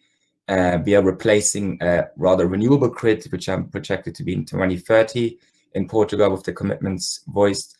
And then there's the upgrade biogas and composted digestate. And in the other cases, there's compost. And then logistics-wise, in the incineration case, we have mixed waste collection, so no separation. And then in the other cases that are centralized, there is separate organic collection. And then in the local cases, what we have in terms of transport is a collection of compost and a delivery of bulking material from semi-central recycling stations where this is stored within the municipalities. And then also a transport of surplus compost, which could not be applied locally to the central facilities. And the land application in the case of incineration was just landfill, and then AD and tunnel composting, the compost was applied in average distance 120 kilometers, which is the distance they found out to be what they ship it to at the moment. And then in the other 2 cases, it's locally applied. So definitely on fields around the city, and then in the one with the urban agriculture, it's also applied on land that's created that we consider to be converted to urban agriculture. So I was curious about the cost and the carbon footprint of these. So just a quick explanation of this kind of composting model. So if you have a garden, it would be home composting. If there is no garden, then you would bring it to a compost island in the neighborhood with a maximum walking distance of 250 meters. And then it's either picked up by the farmers or the people. And if not, there is delivery to semi-central recycling stations that also take care of the bulking material. And if there's a surplus within the municipality, that is then brought to the central treatment facility. And the urban community farms is the additional sink that we look at in the 5th system. So in terms of methodology, I use spatial analysis, ArcGIS Pro, to determine the land area available, but also the location allocation of these compost islands. So we considered that they had to be in the range of every block of people, 250 meters that didn't have a garden, and we considered certain population density values, whether there would be a garden or not. And then we used Google Distance APIs to determine all the driving distances and times. And then everything was basically put into Excel to do an economic assessment. And that was also supplemented by results we got from EastTech, which is a block flow diagram LCA tool, quite handy, where I modeled all the waste processes. So looking at the results, this is the regional overview of the economic annual total annualized cost for the region. And you see the 5 systems on the bottom, and the cost per ton is the y-axis. And what strikes the eye straight away is that the local models are a lot cheaper, and that's mainly because that gray block is missing, which is the cost for collection logistics. The orange one is it's a yellow one is the treatment itself, And then there's a little blue block in incineration and AD, which is revenue from selling the energy products. And surprisingly for us, the cost for surplus compost logistics, which is the orange bar, is very, very little. So whatever compost is produced on top, it will be once a month collected and then brought to the central facility. That cost was actually very little. So there was actually hardly any influence of creating additional urban farms on the total cost performance. But both models were definitely a lot cheaper than the centralized models, and we can see that it is more costly to treat waste in a separated way. So there had to be other benefits to justify that. We also looked at labor cost, and because the cost of treatment in the localized models is essentially just technicians who take care of the compost islands, they churn the compost, they deliver the bulking material, they engage with the community to ensure proper separation and so forth. And that is the main cost driver, which also, though, in a positive sense, is a job creator. Whereas in other cases, the other cost would be fuel or material or infrastructure, which only indirectly creates jobs. So looking at the results on a more district-specific level. So on the bottom, you'll see just as information, the population density on the left in blue for the different districts. So you can see in the middle, there's this central districts within Porto and Matosinhos, and also because the population density was more or less an indicator of whether people had gardens or not, is that there was a higher potential for home composting in the more remote districts and the less densely populated districts. And so what does that mean for the economic performance? We can see in the first picture, that's the cost for the composting model, and it's a lot more expensive in the denser districts, and that's because the more rural districts or the further away districts are actually just using home composting. So all that needs to be provided is the home composting bin. Whereas in the other case, you have to pay the personnel. And for AD, it's actually the complete other way around. And that's because when we modeled the collection, it was very dependent on the population density, because if there's more people, it is a lot easier to pick up a certain tonnage within an hour because you don't have to drive as far and there's more weight per stop. So in the end, it was very costly to serve these remote districts. And in the cost difference between these two, so we only consider these two because incineration is basically not current anymore with 2024, and composting, we were quite interested in this local model. So anyway, the local model is always cheaper, and even more extremely cheaper in the more remote and less populated districts. So that's for the economic performance. When we look at the CO2 emissions for the whole region again, similar block. So it's a CO2 equivalent per ton of biowaste processed for the 5 systems. And the gray block is the first one, is the collection again. And again, in this time, it's a really big impact on the actual emissions. The yellow block is the emissions. And what we find is that with local composting, because people are engaged in home composting, and the home composting decomposition process is sometimes also anaerobic, because people do not necessarily take good care of the compost. We actually have quite some emissions in the treatment and land application process, which make the composting, the local composting especially, less favorable than, for example, incineration. What we did find is that AD performs the best here, mainly because of the credits for the upgraded biogas, which is very significant. But also some benefits of land application. So overall, the AD was the most favorable system considering the carbon footprint. Looking at the districts again, for the CO2 emissions, for the local composting, we find that the places that use home composting will have more emissions, and that's because this composting process is just not working as well.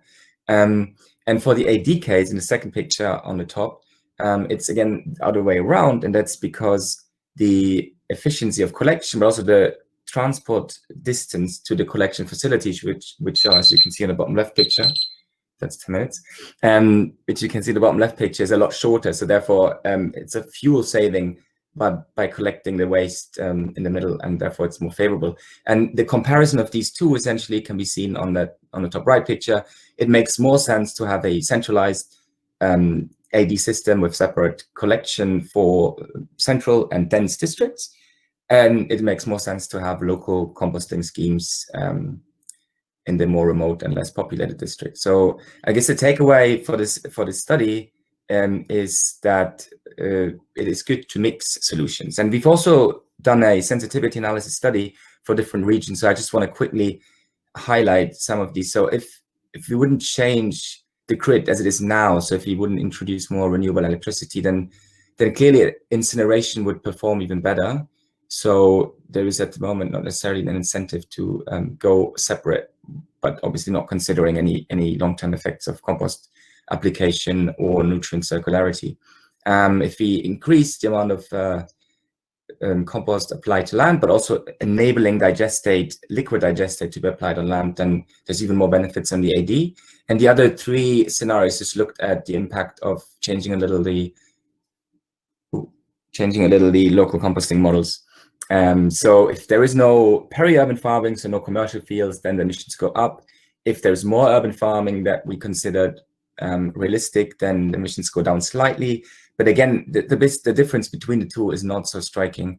And if you optimize home composting and assume there's better practices, better emissions, then emissions go down. So yeah, overall, increasing urban farming does not necessarily make a localized composting system significantly better.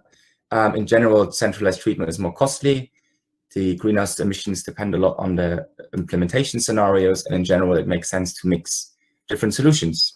That's all the 4 takeaways. Thank you so much for your attention, and thank you for organizing. Hazel and Soraia. That's great. Thank you so much, Till. And I really didn't want to cut you off there, even though you did hit the 10-minute mark. Thank you for a brilliant presentation. That was great. And we're now moving on to Kweku Atefa-Wadie from Ghana, whose presentation title is Incentive-Based Collection of E-Waste in Ghana. And Kweku has an MSc in Environmental Technology from Imperial College London and a BA in Environmental Studies from Vassar College. He is an environmental professional with over 4 years of experience in waste management and circular economy in both the UK and Ghana, and is a project officer at Green Advocacy Ghana as well. And today my presentation will be on a recent innovation in e-waste management in Ghana that highlights an avenue through which informal waste operators in the developing world can be incorporated into a circular economy based management of e-waste.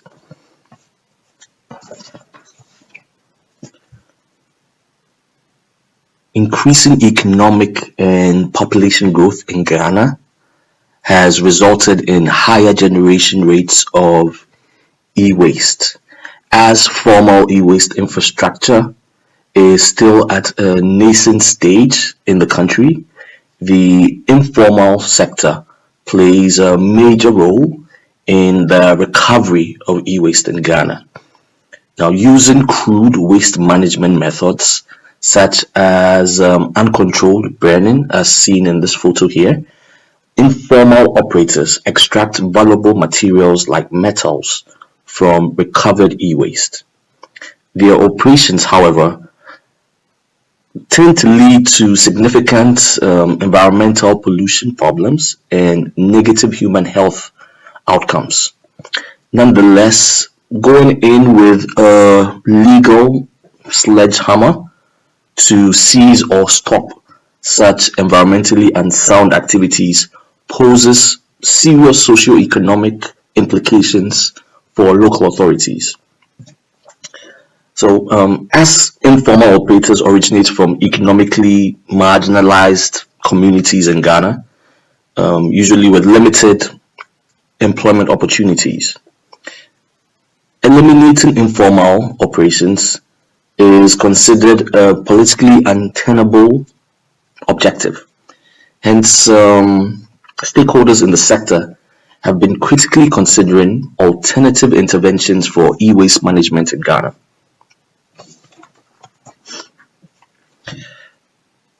Ghana's government, in recognizing this and other e-waste challenges, developed the Hazardous and Electronic Waste Control and Management Act, which aims to create the necessary legal framework for developing sustainable management of e-waste.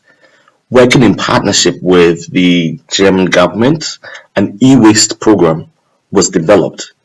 Now, one of its chief goals is the development of e-waste management modules with an initial focus on the management of waste cables at Abobloshi, which is an informal settlement in Accra that acts as the primary hub for e-waste recovery and informal treatment in the country.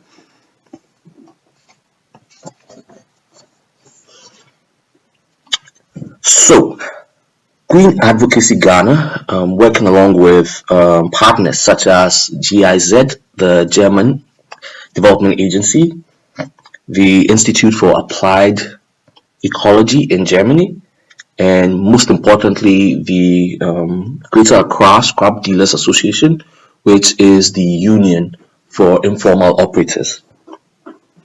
So all these groups joined forces and were tasked to implement a sustainable e-waste management or e-waste recovery model that facilitated an environmentally friendly alternative to burning waste cables, but did not sacrifice the economic security of the informal operators. Through an extensive market analysis, we determined that mobile money platforms provided the solution we were seeking.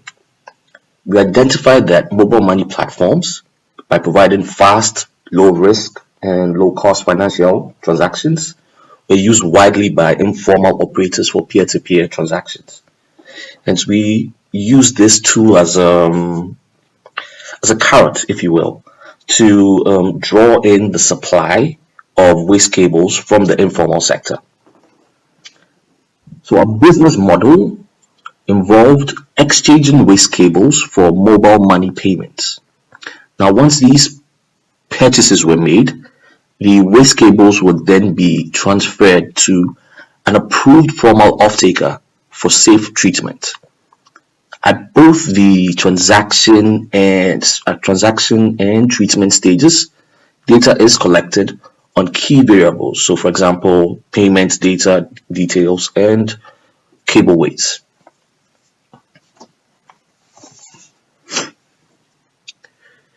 For the purposes of our study, we targeted high-grade and low-grade copper, aluminium, and steel cables. We also provided the informal operators with guidance on the necessary pre-treatment of waste cables prior to them being purchased. Now, to guarantee the integrity of the project, a quality assurance system was developed to assess the financial flows and material throughput. Hence, for every single transaction, photos of the cables that were purchased were taken, as well as weight and financial data.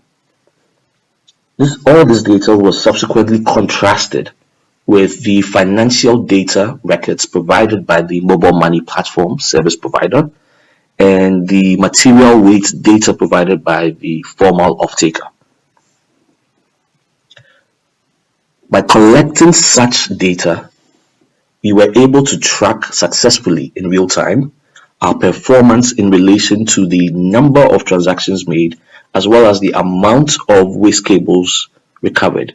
We're also able to verify the validity of each transaction conducted.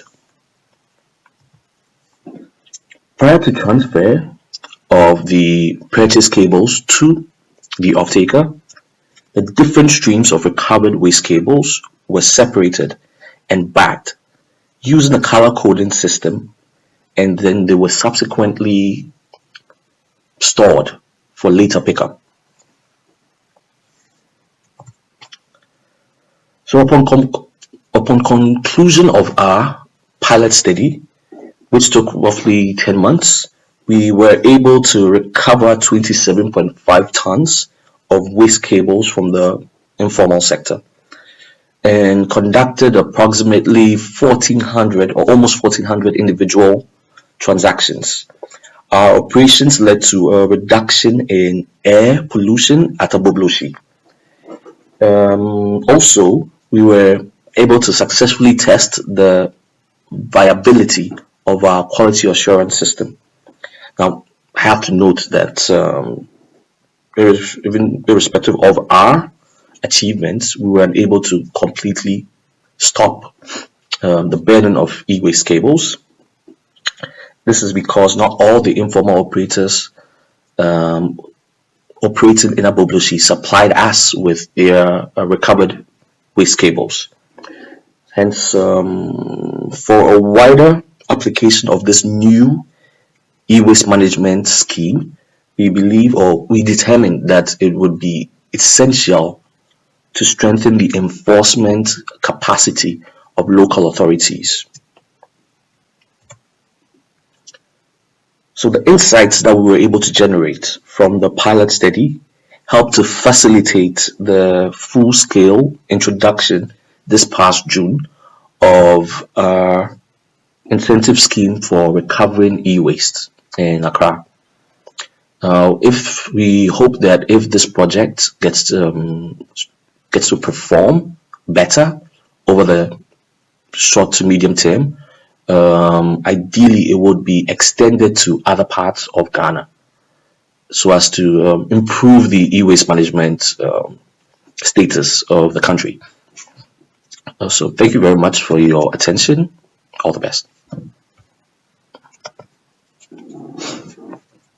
Excellent. Thank you so much, Kweku. And I should say, Kweku previously recorded that as he was having issues with the internet. So thank you for pre-recording that, and an excellent presentation.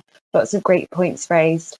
And if a reminder to all of our audience, please submit your questions through the questions pane so we can come back to them after our final speaker, who is about to present now.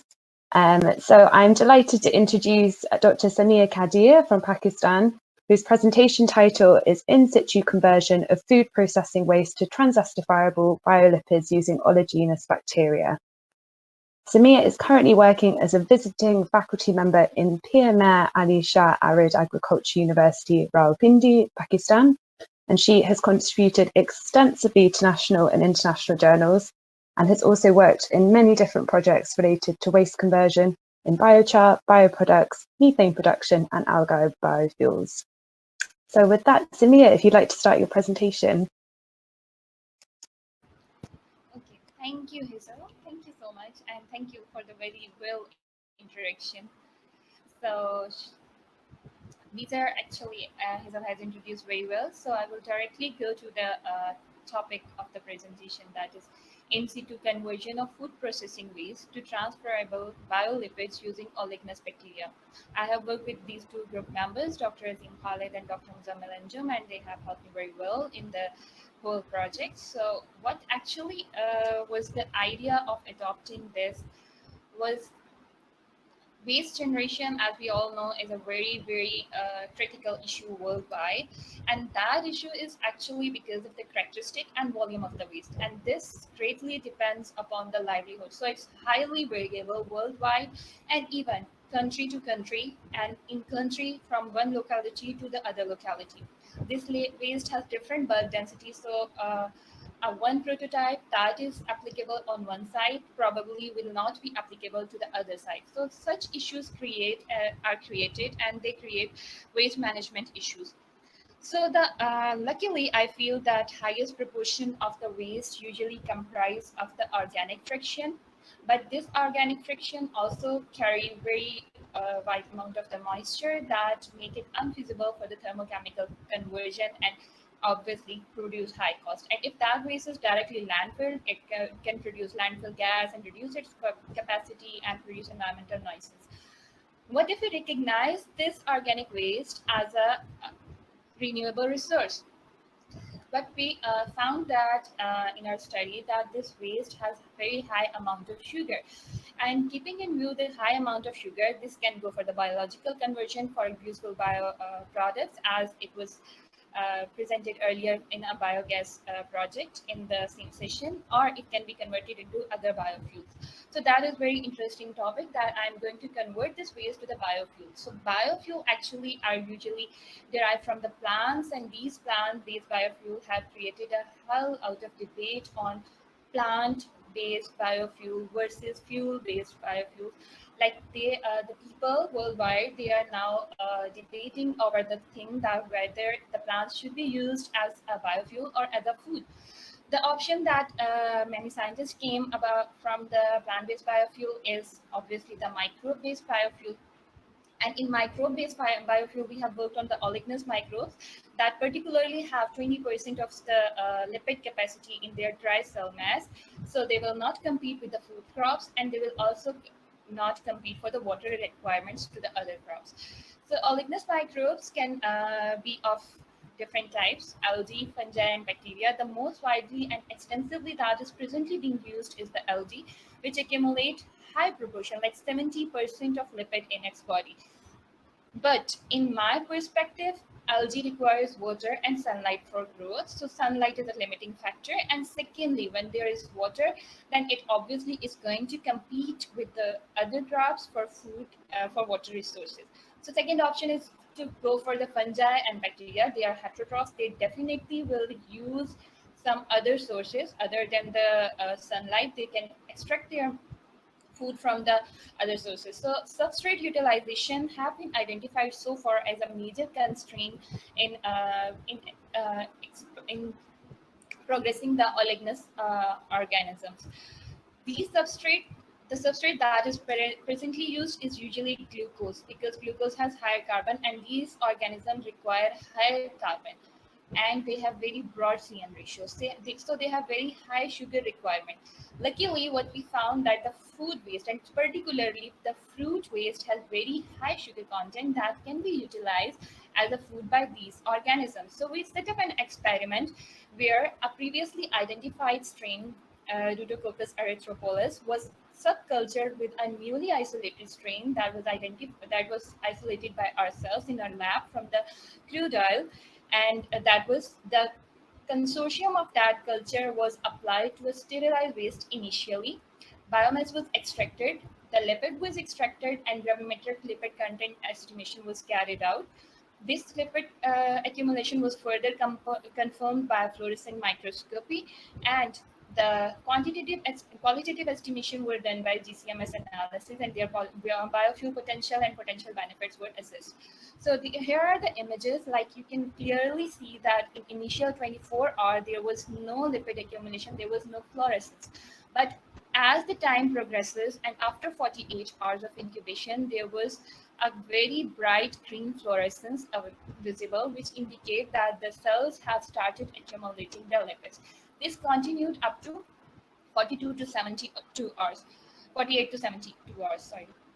So we estimated that what amount of lipid and what amount of biomass was produced by those lipids. Interestingly, the consortium has produced approximately 1200 milligram of biomass per liter of the substrate that was utilized.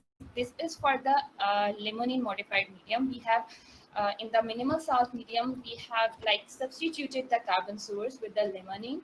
Because why we use the limonene? Because limonene is present in all the citrus waste, and citrus waste particularly was focused in this study because there is a high amount of citrus waste that is produced worldwide, and about estimated that in 2019, 7 million tons of citrus was produced, and out of which 3.5 million ton of waste was produced in 2019 of the citrus waste. So this is a very huge amount that can be converted to some usable form. Secondly, the conversion of citrus waste is hampered to the biological process because of the presence of this compound limonene, which has antimicrobial properties. So initially we adjusted it for the limonene for a broader impact. Then lipid accumulation was measured, and we have obtained like above 25%, which is 27 to 30% of the lipid was stored in the bodies of the cell or outside the bodies of the cell of those bacteria in the extracted biomass. To confirm that this study is equally applicable on the waste, we have used the same setup, and here we have substituted limonene with the orange waste. So in this, we have got like very good proportion above 30% of the lipids.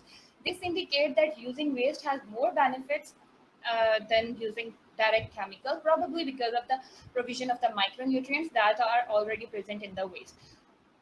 We further confirmed there that what was the actual quality of the lipid that we have extracted. So we have esterified them, and then we came to know that the whole quality of the extracted lipid through GCMS, we had found that they are very close to the vegetable-based biofuels. So there is a great potential in this field. I particularly say that using oleaginous microbes, particularly bacteria and fungi, because they are heterotrophs, they will not compete for food and water and other resources. Secondly, they will also offer you a very, very nice and better management opportunity. So what we have done, we are currently working on its economic feasibility, and up till now we have found that the inputs that we need to monitor are management, establishment, and operation.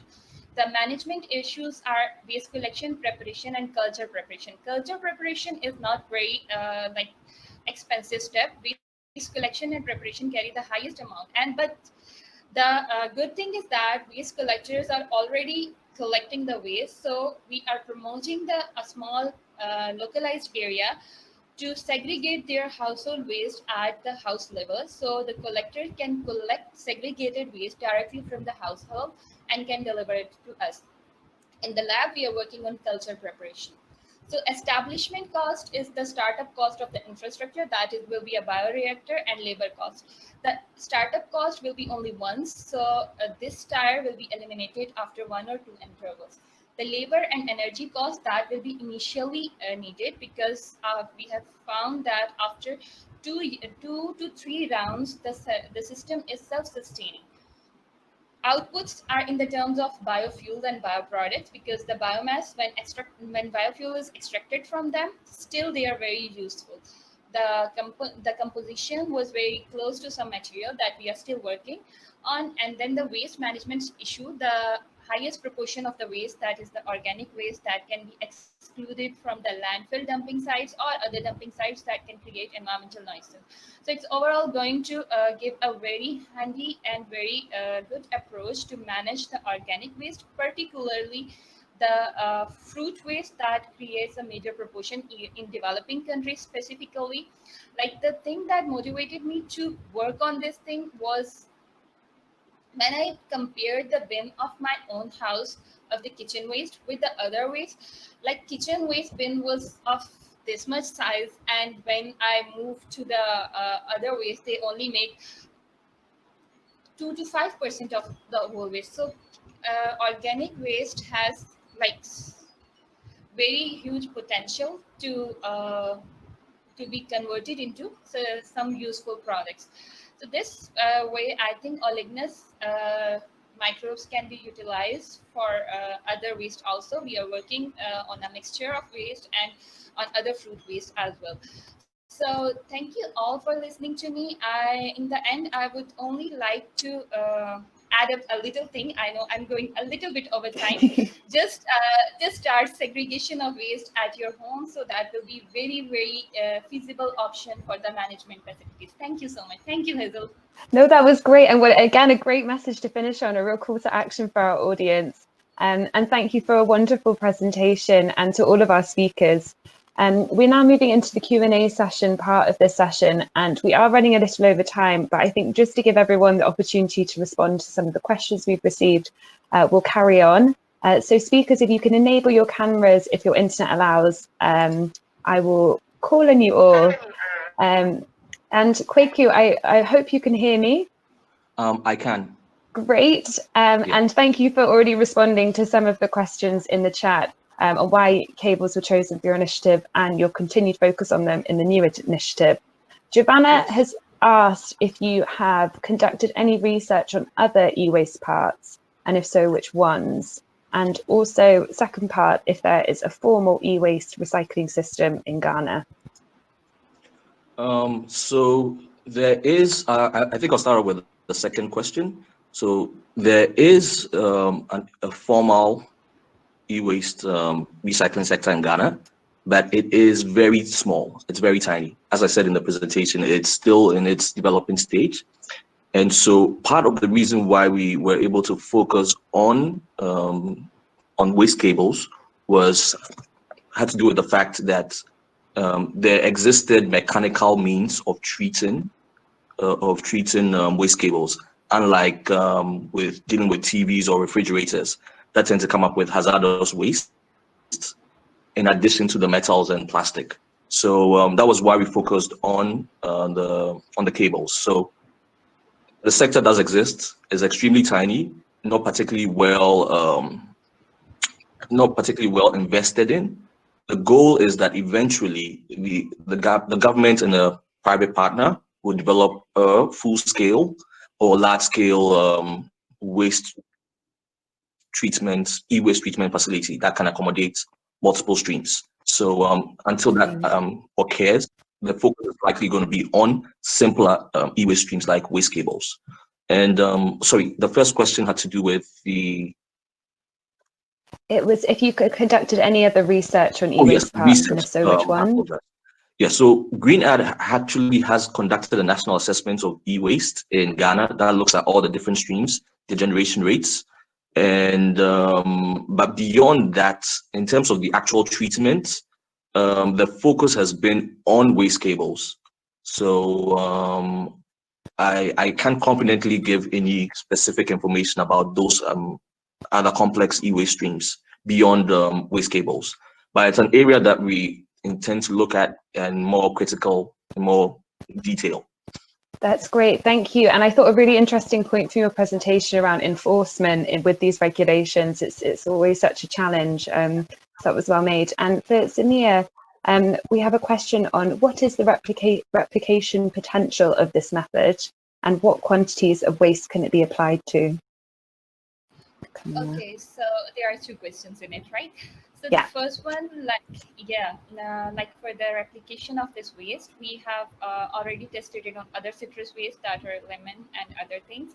So it is very good replicated on other citrus waste as well as along with the orange waste. And to the other waste, we are also trying it on other waste, and we have already used it in the mixture of apple, mango, and orange waste. And the second question is what proportion of the waste that we can use. Actually, I have used 70% of the waste, the fresh waste, with all its moisture and all the basic contents in it, and then have used 30% water that was used and spent wash water from the juice industry. So actually this was all waste. This was like just to adjust the liquid proportion of the waste. So I think 70% of the waste it can be applied, but to attain the better moisture content you have to add 30% moisture in it, and it's up to you if you can add some nutrient rich water from any juice industry or other things. That will be very, very helpful in attaining better growth rates and better liquid production. So I hope if I have answered it. You have, yeah, very comprehensively, thank you. And I can see, Till, that you're struggling a little bit with the internet, but we have a question for you if you can hear us. Yes, yes. Great. So there was one question around if there's any publications from this research to access, so maybe a point to follow up there, if you can share that more widely. A lot of interest on the chat. And from Emmy, there was a question asking if you have any inputs on the usage of biogas from organic waste as a cooking gas. So I don't know if there's anything. Oh.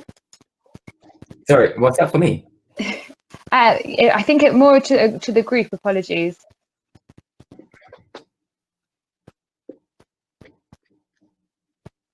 No, or we can move on to another question to Till, perhaps.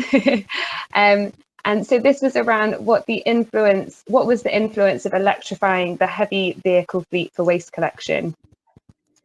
Yeah, so we looked at diesel cars at the moment, but we looked at electrified small vans for the bulking material and the small compost deliveries. But we did do a rough assessment of what if we had electric trucks. We didn't consider them in the study because they're not yet common ground in the technology today. But we estimate that you reduce emissions up to 93%. So essentially, the whole block of collection-related emissions would fall, and then there's a strong point to make that then a centralized model would actually be equally sensible from an environmental perspective. And if it scores better on other impact categories, then that would be good and favorable. So yeah, big impact. of electrifying. Oh.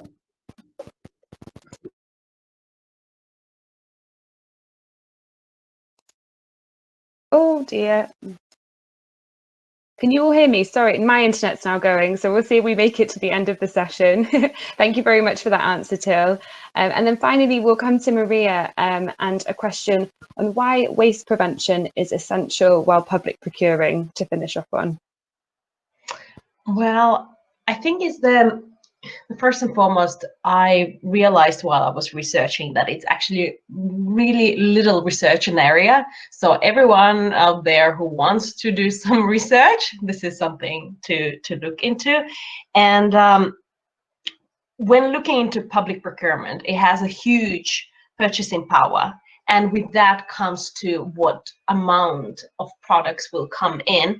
So it's an important to highlight. And another is that in the circular economy, it's something which is, I think it's important to, and when talking about waste and what kind of waste we will be bringing back by reusing and recycling the products, not every product, material or chemical we want back. There is a lot of something what is not needed and actually needs to be discarded. And so when public procuring, this is the time it is possible to look into, because of the big purchasing power, because you have so much money to then potentially have an impact on the businesses which are making those products. So in short. Absolutely, yeah, no, great answer. And unfortunately to our panel, I'm afraid we're going to have to bring the Q&A session to a close there, just in the interest of time. But I'd like to thank you all so much for your interesting presentations, really innovative ideas, and I hope all of our audience members were inspired by what they heard here. So, and just to remind you all that the presentations were part of a competition. So we will be announcing that on the 21st of July, our winners will be announced, and we'll be publishing all of the presenters' abstracts in the conference book as well, so you can read all of those at a later date. And a reminder that the 3 best presenters from the conference will be receiving prizes, and the winner will receive a scholarship to the ISWA Swiss 2021 Winter School, second place a 2-year full ISWA membership, and third place a full 1-year ISWA membership. So best of luck to all of you. Thank you again.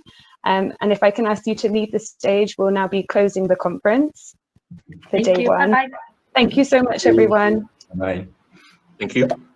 Thank you, Kweku. Excellent. So to all of our audience, thank you so much. We have now arrived at the end of day 1, and day 2 will begin at 4 AM Central European Summer Time in around 14 hours. And the aim here was for us to make this a truly global event, so our colleagues from the other side of the world could also participate live too. But if it's a bit early for you, which I think it will be for me in London, you can watch back on the recordings later, which will be shared with you all as well. And day 2 will begin with an address from our honorary chair, Professor Sahar Hussain. And we have a packed programme for you with sessions on waste management amidst COVID-19, innovation in circular economy, and circular economy and waste management in crisis. So with that, ladies and gentlemen, I will bring this to a close. This is the 3rd ISWA YPG online conference on transition to a circular economy, innovation and sustainability in waste management systems.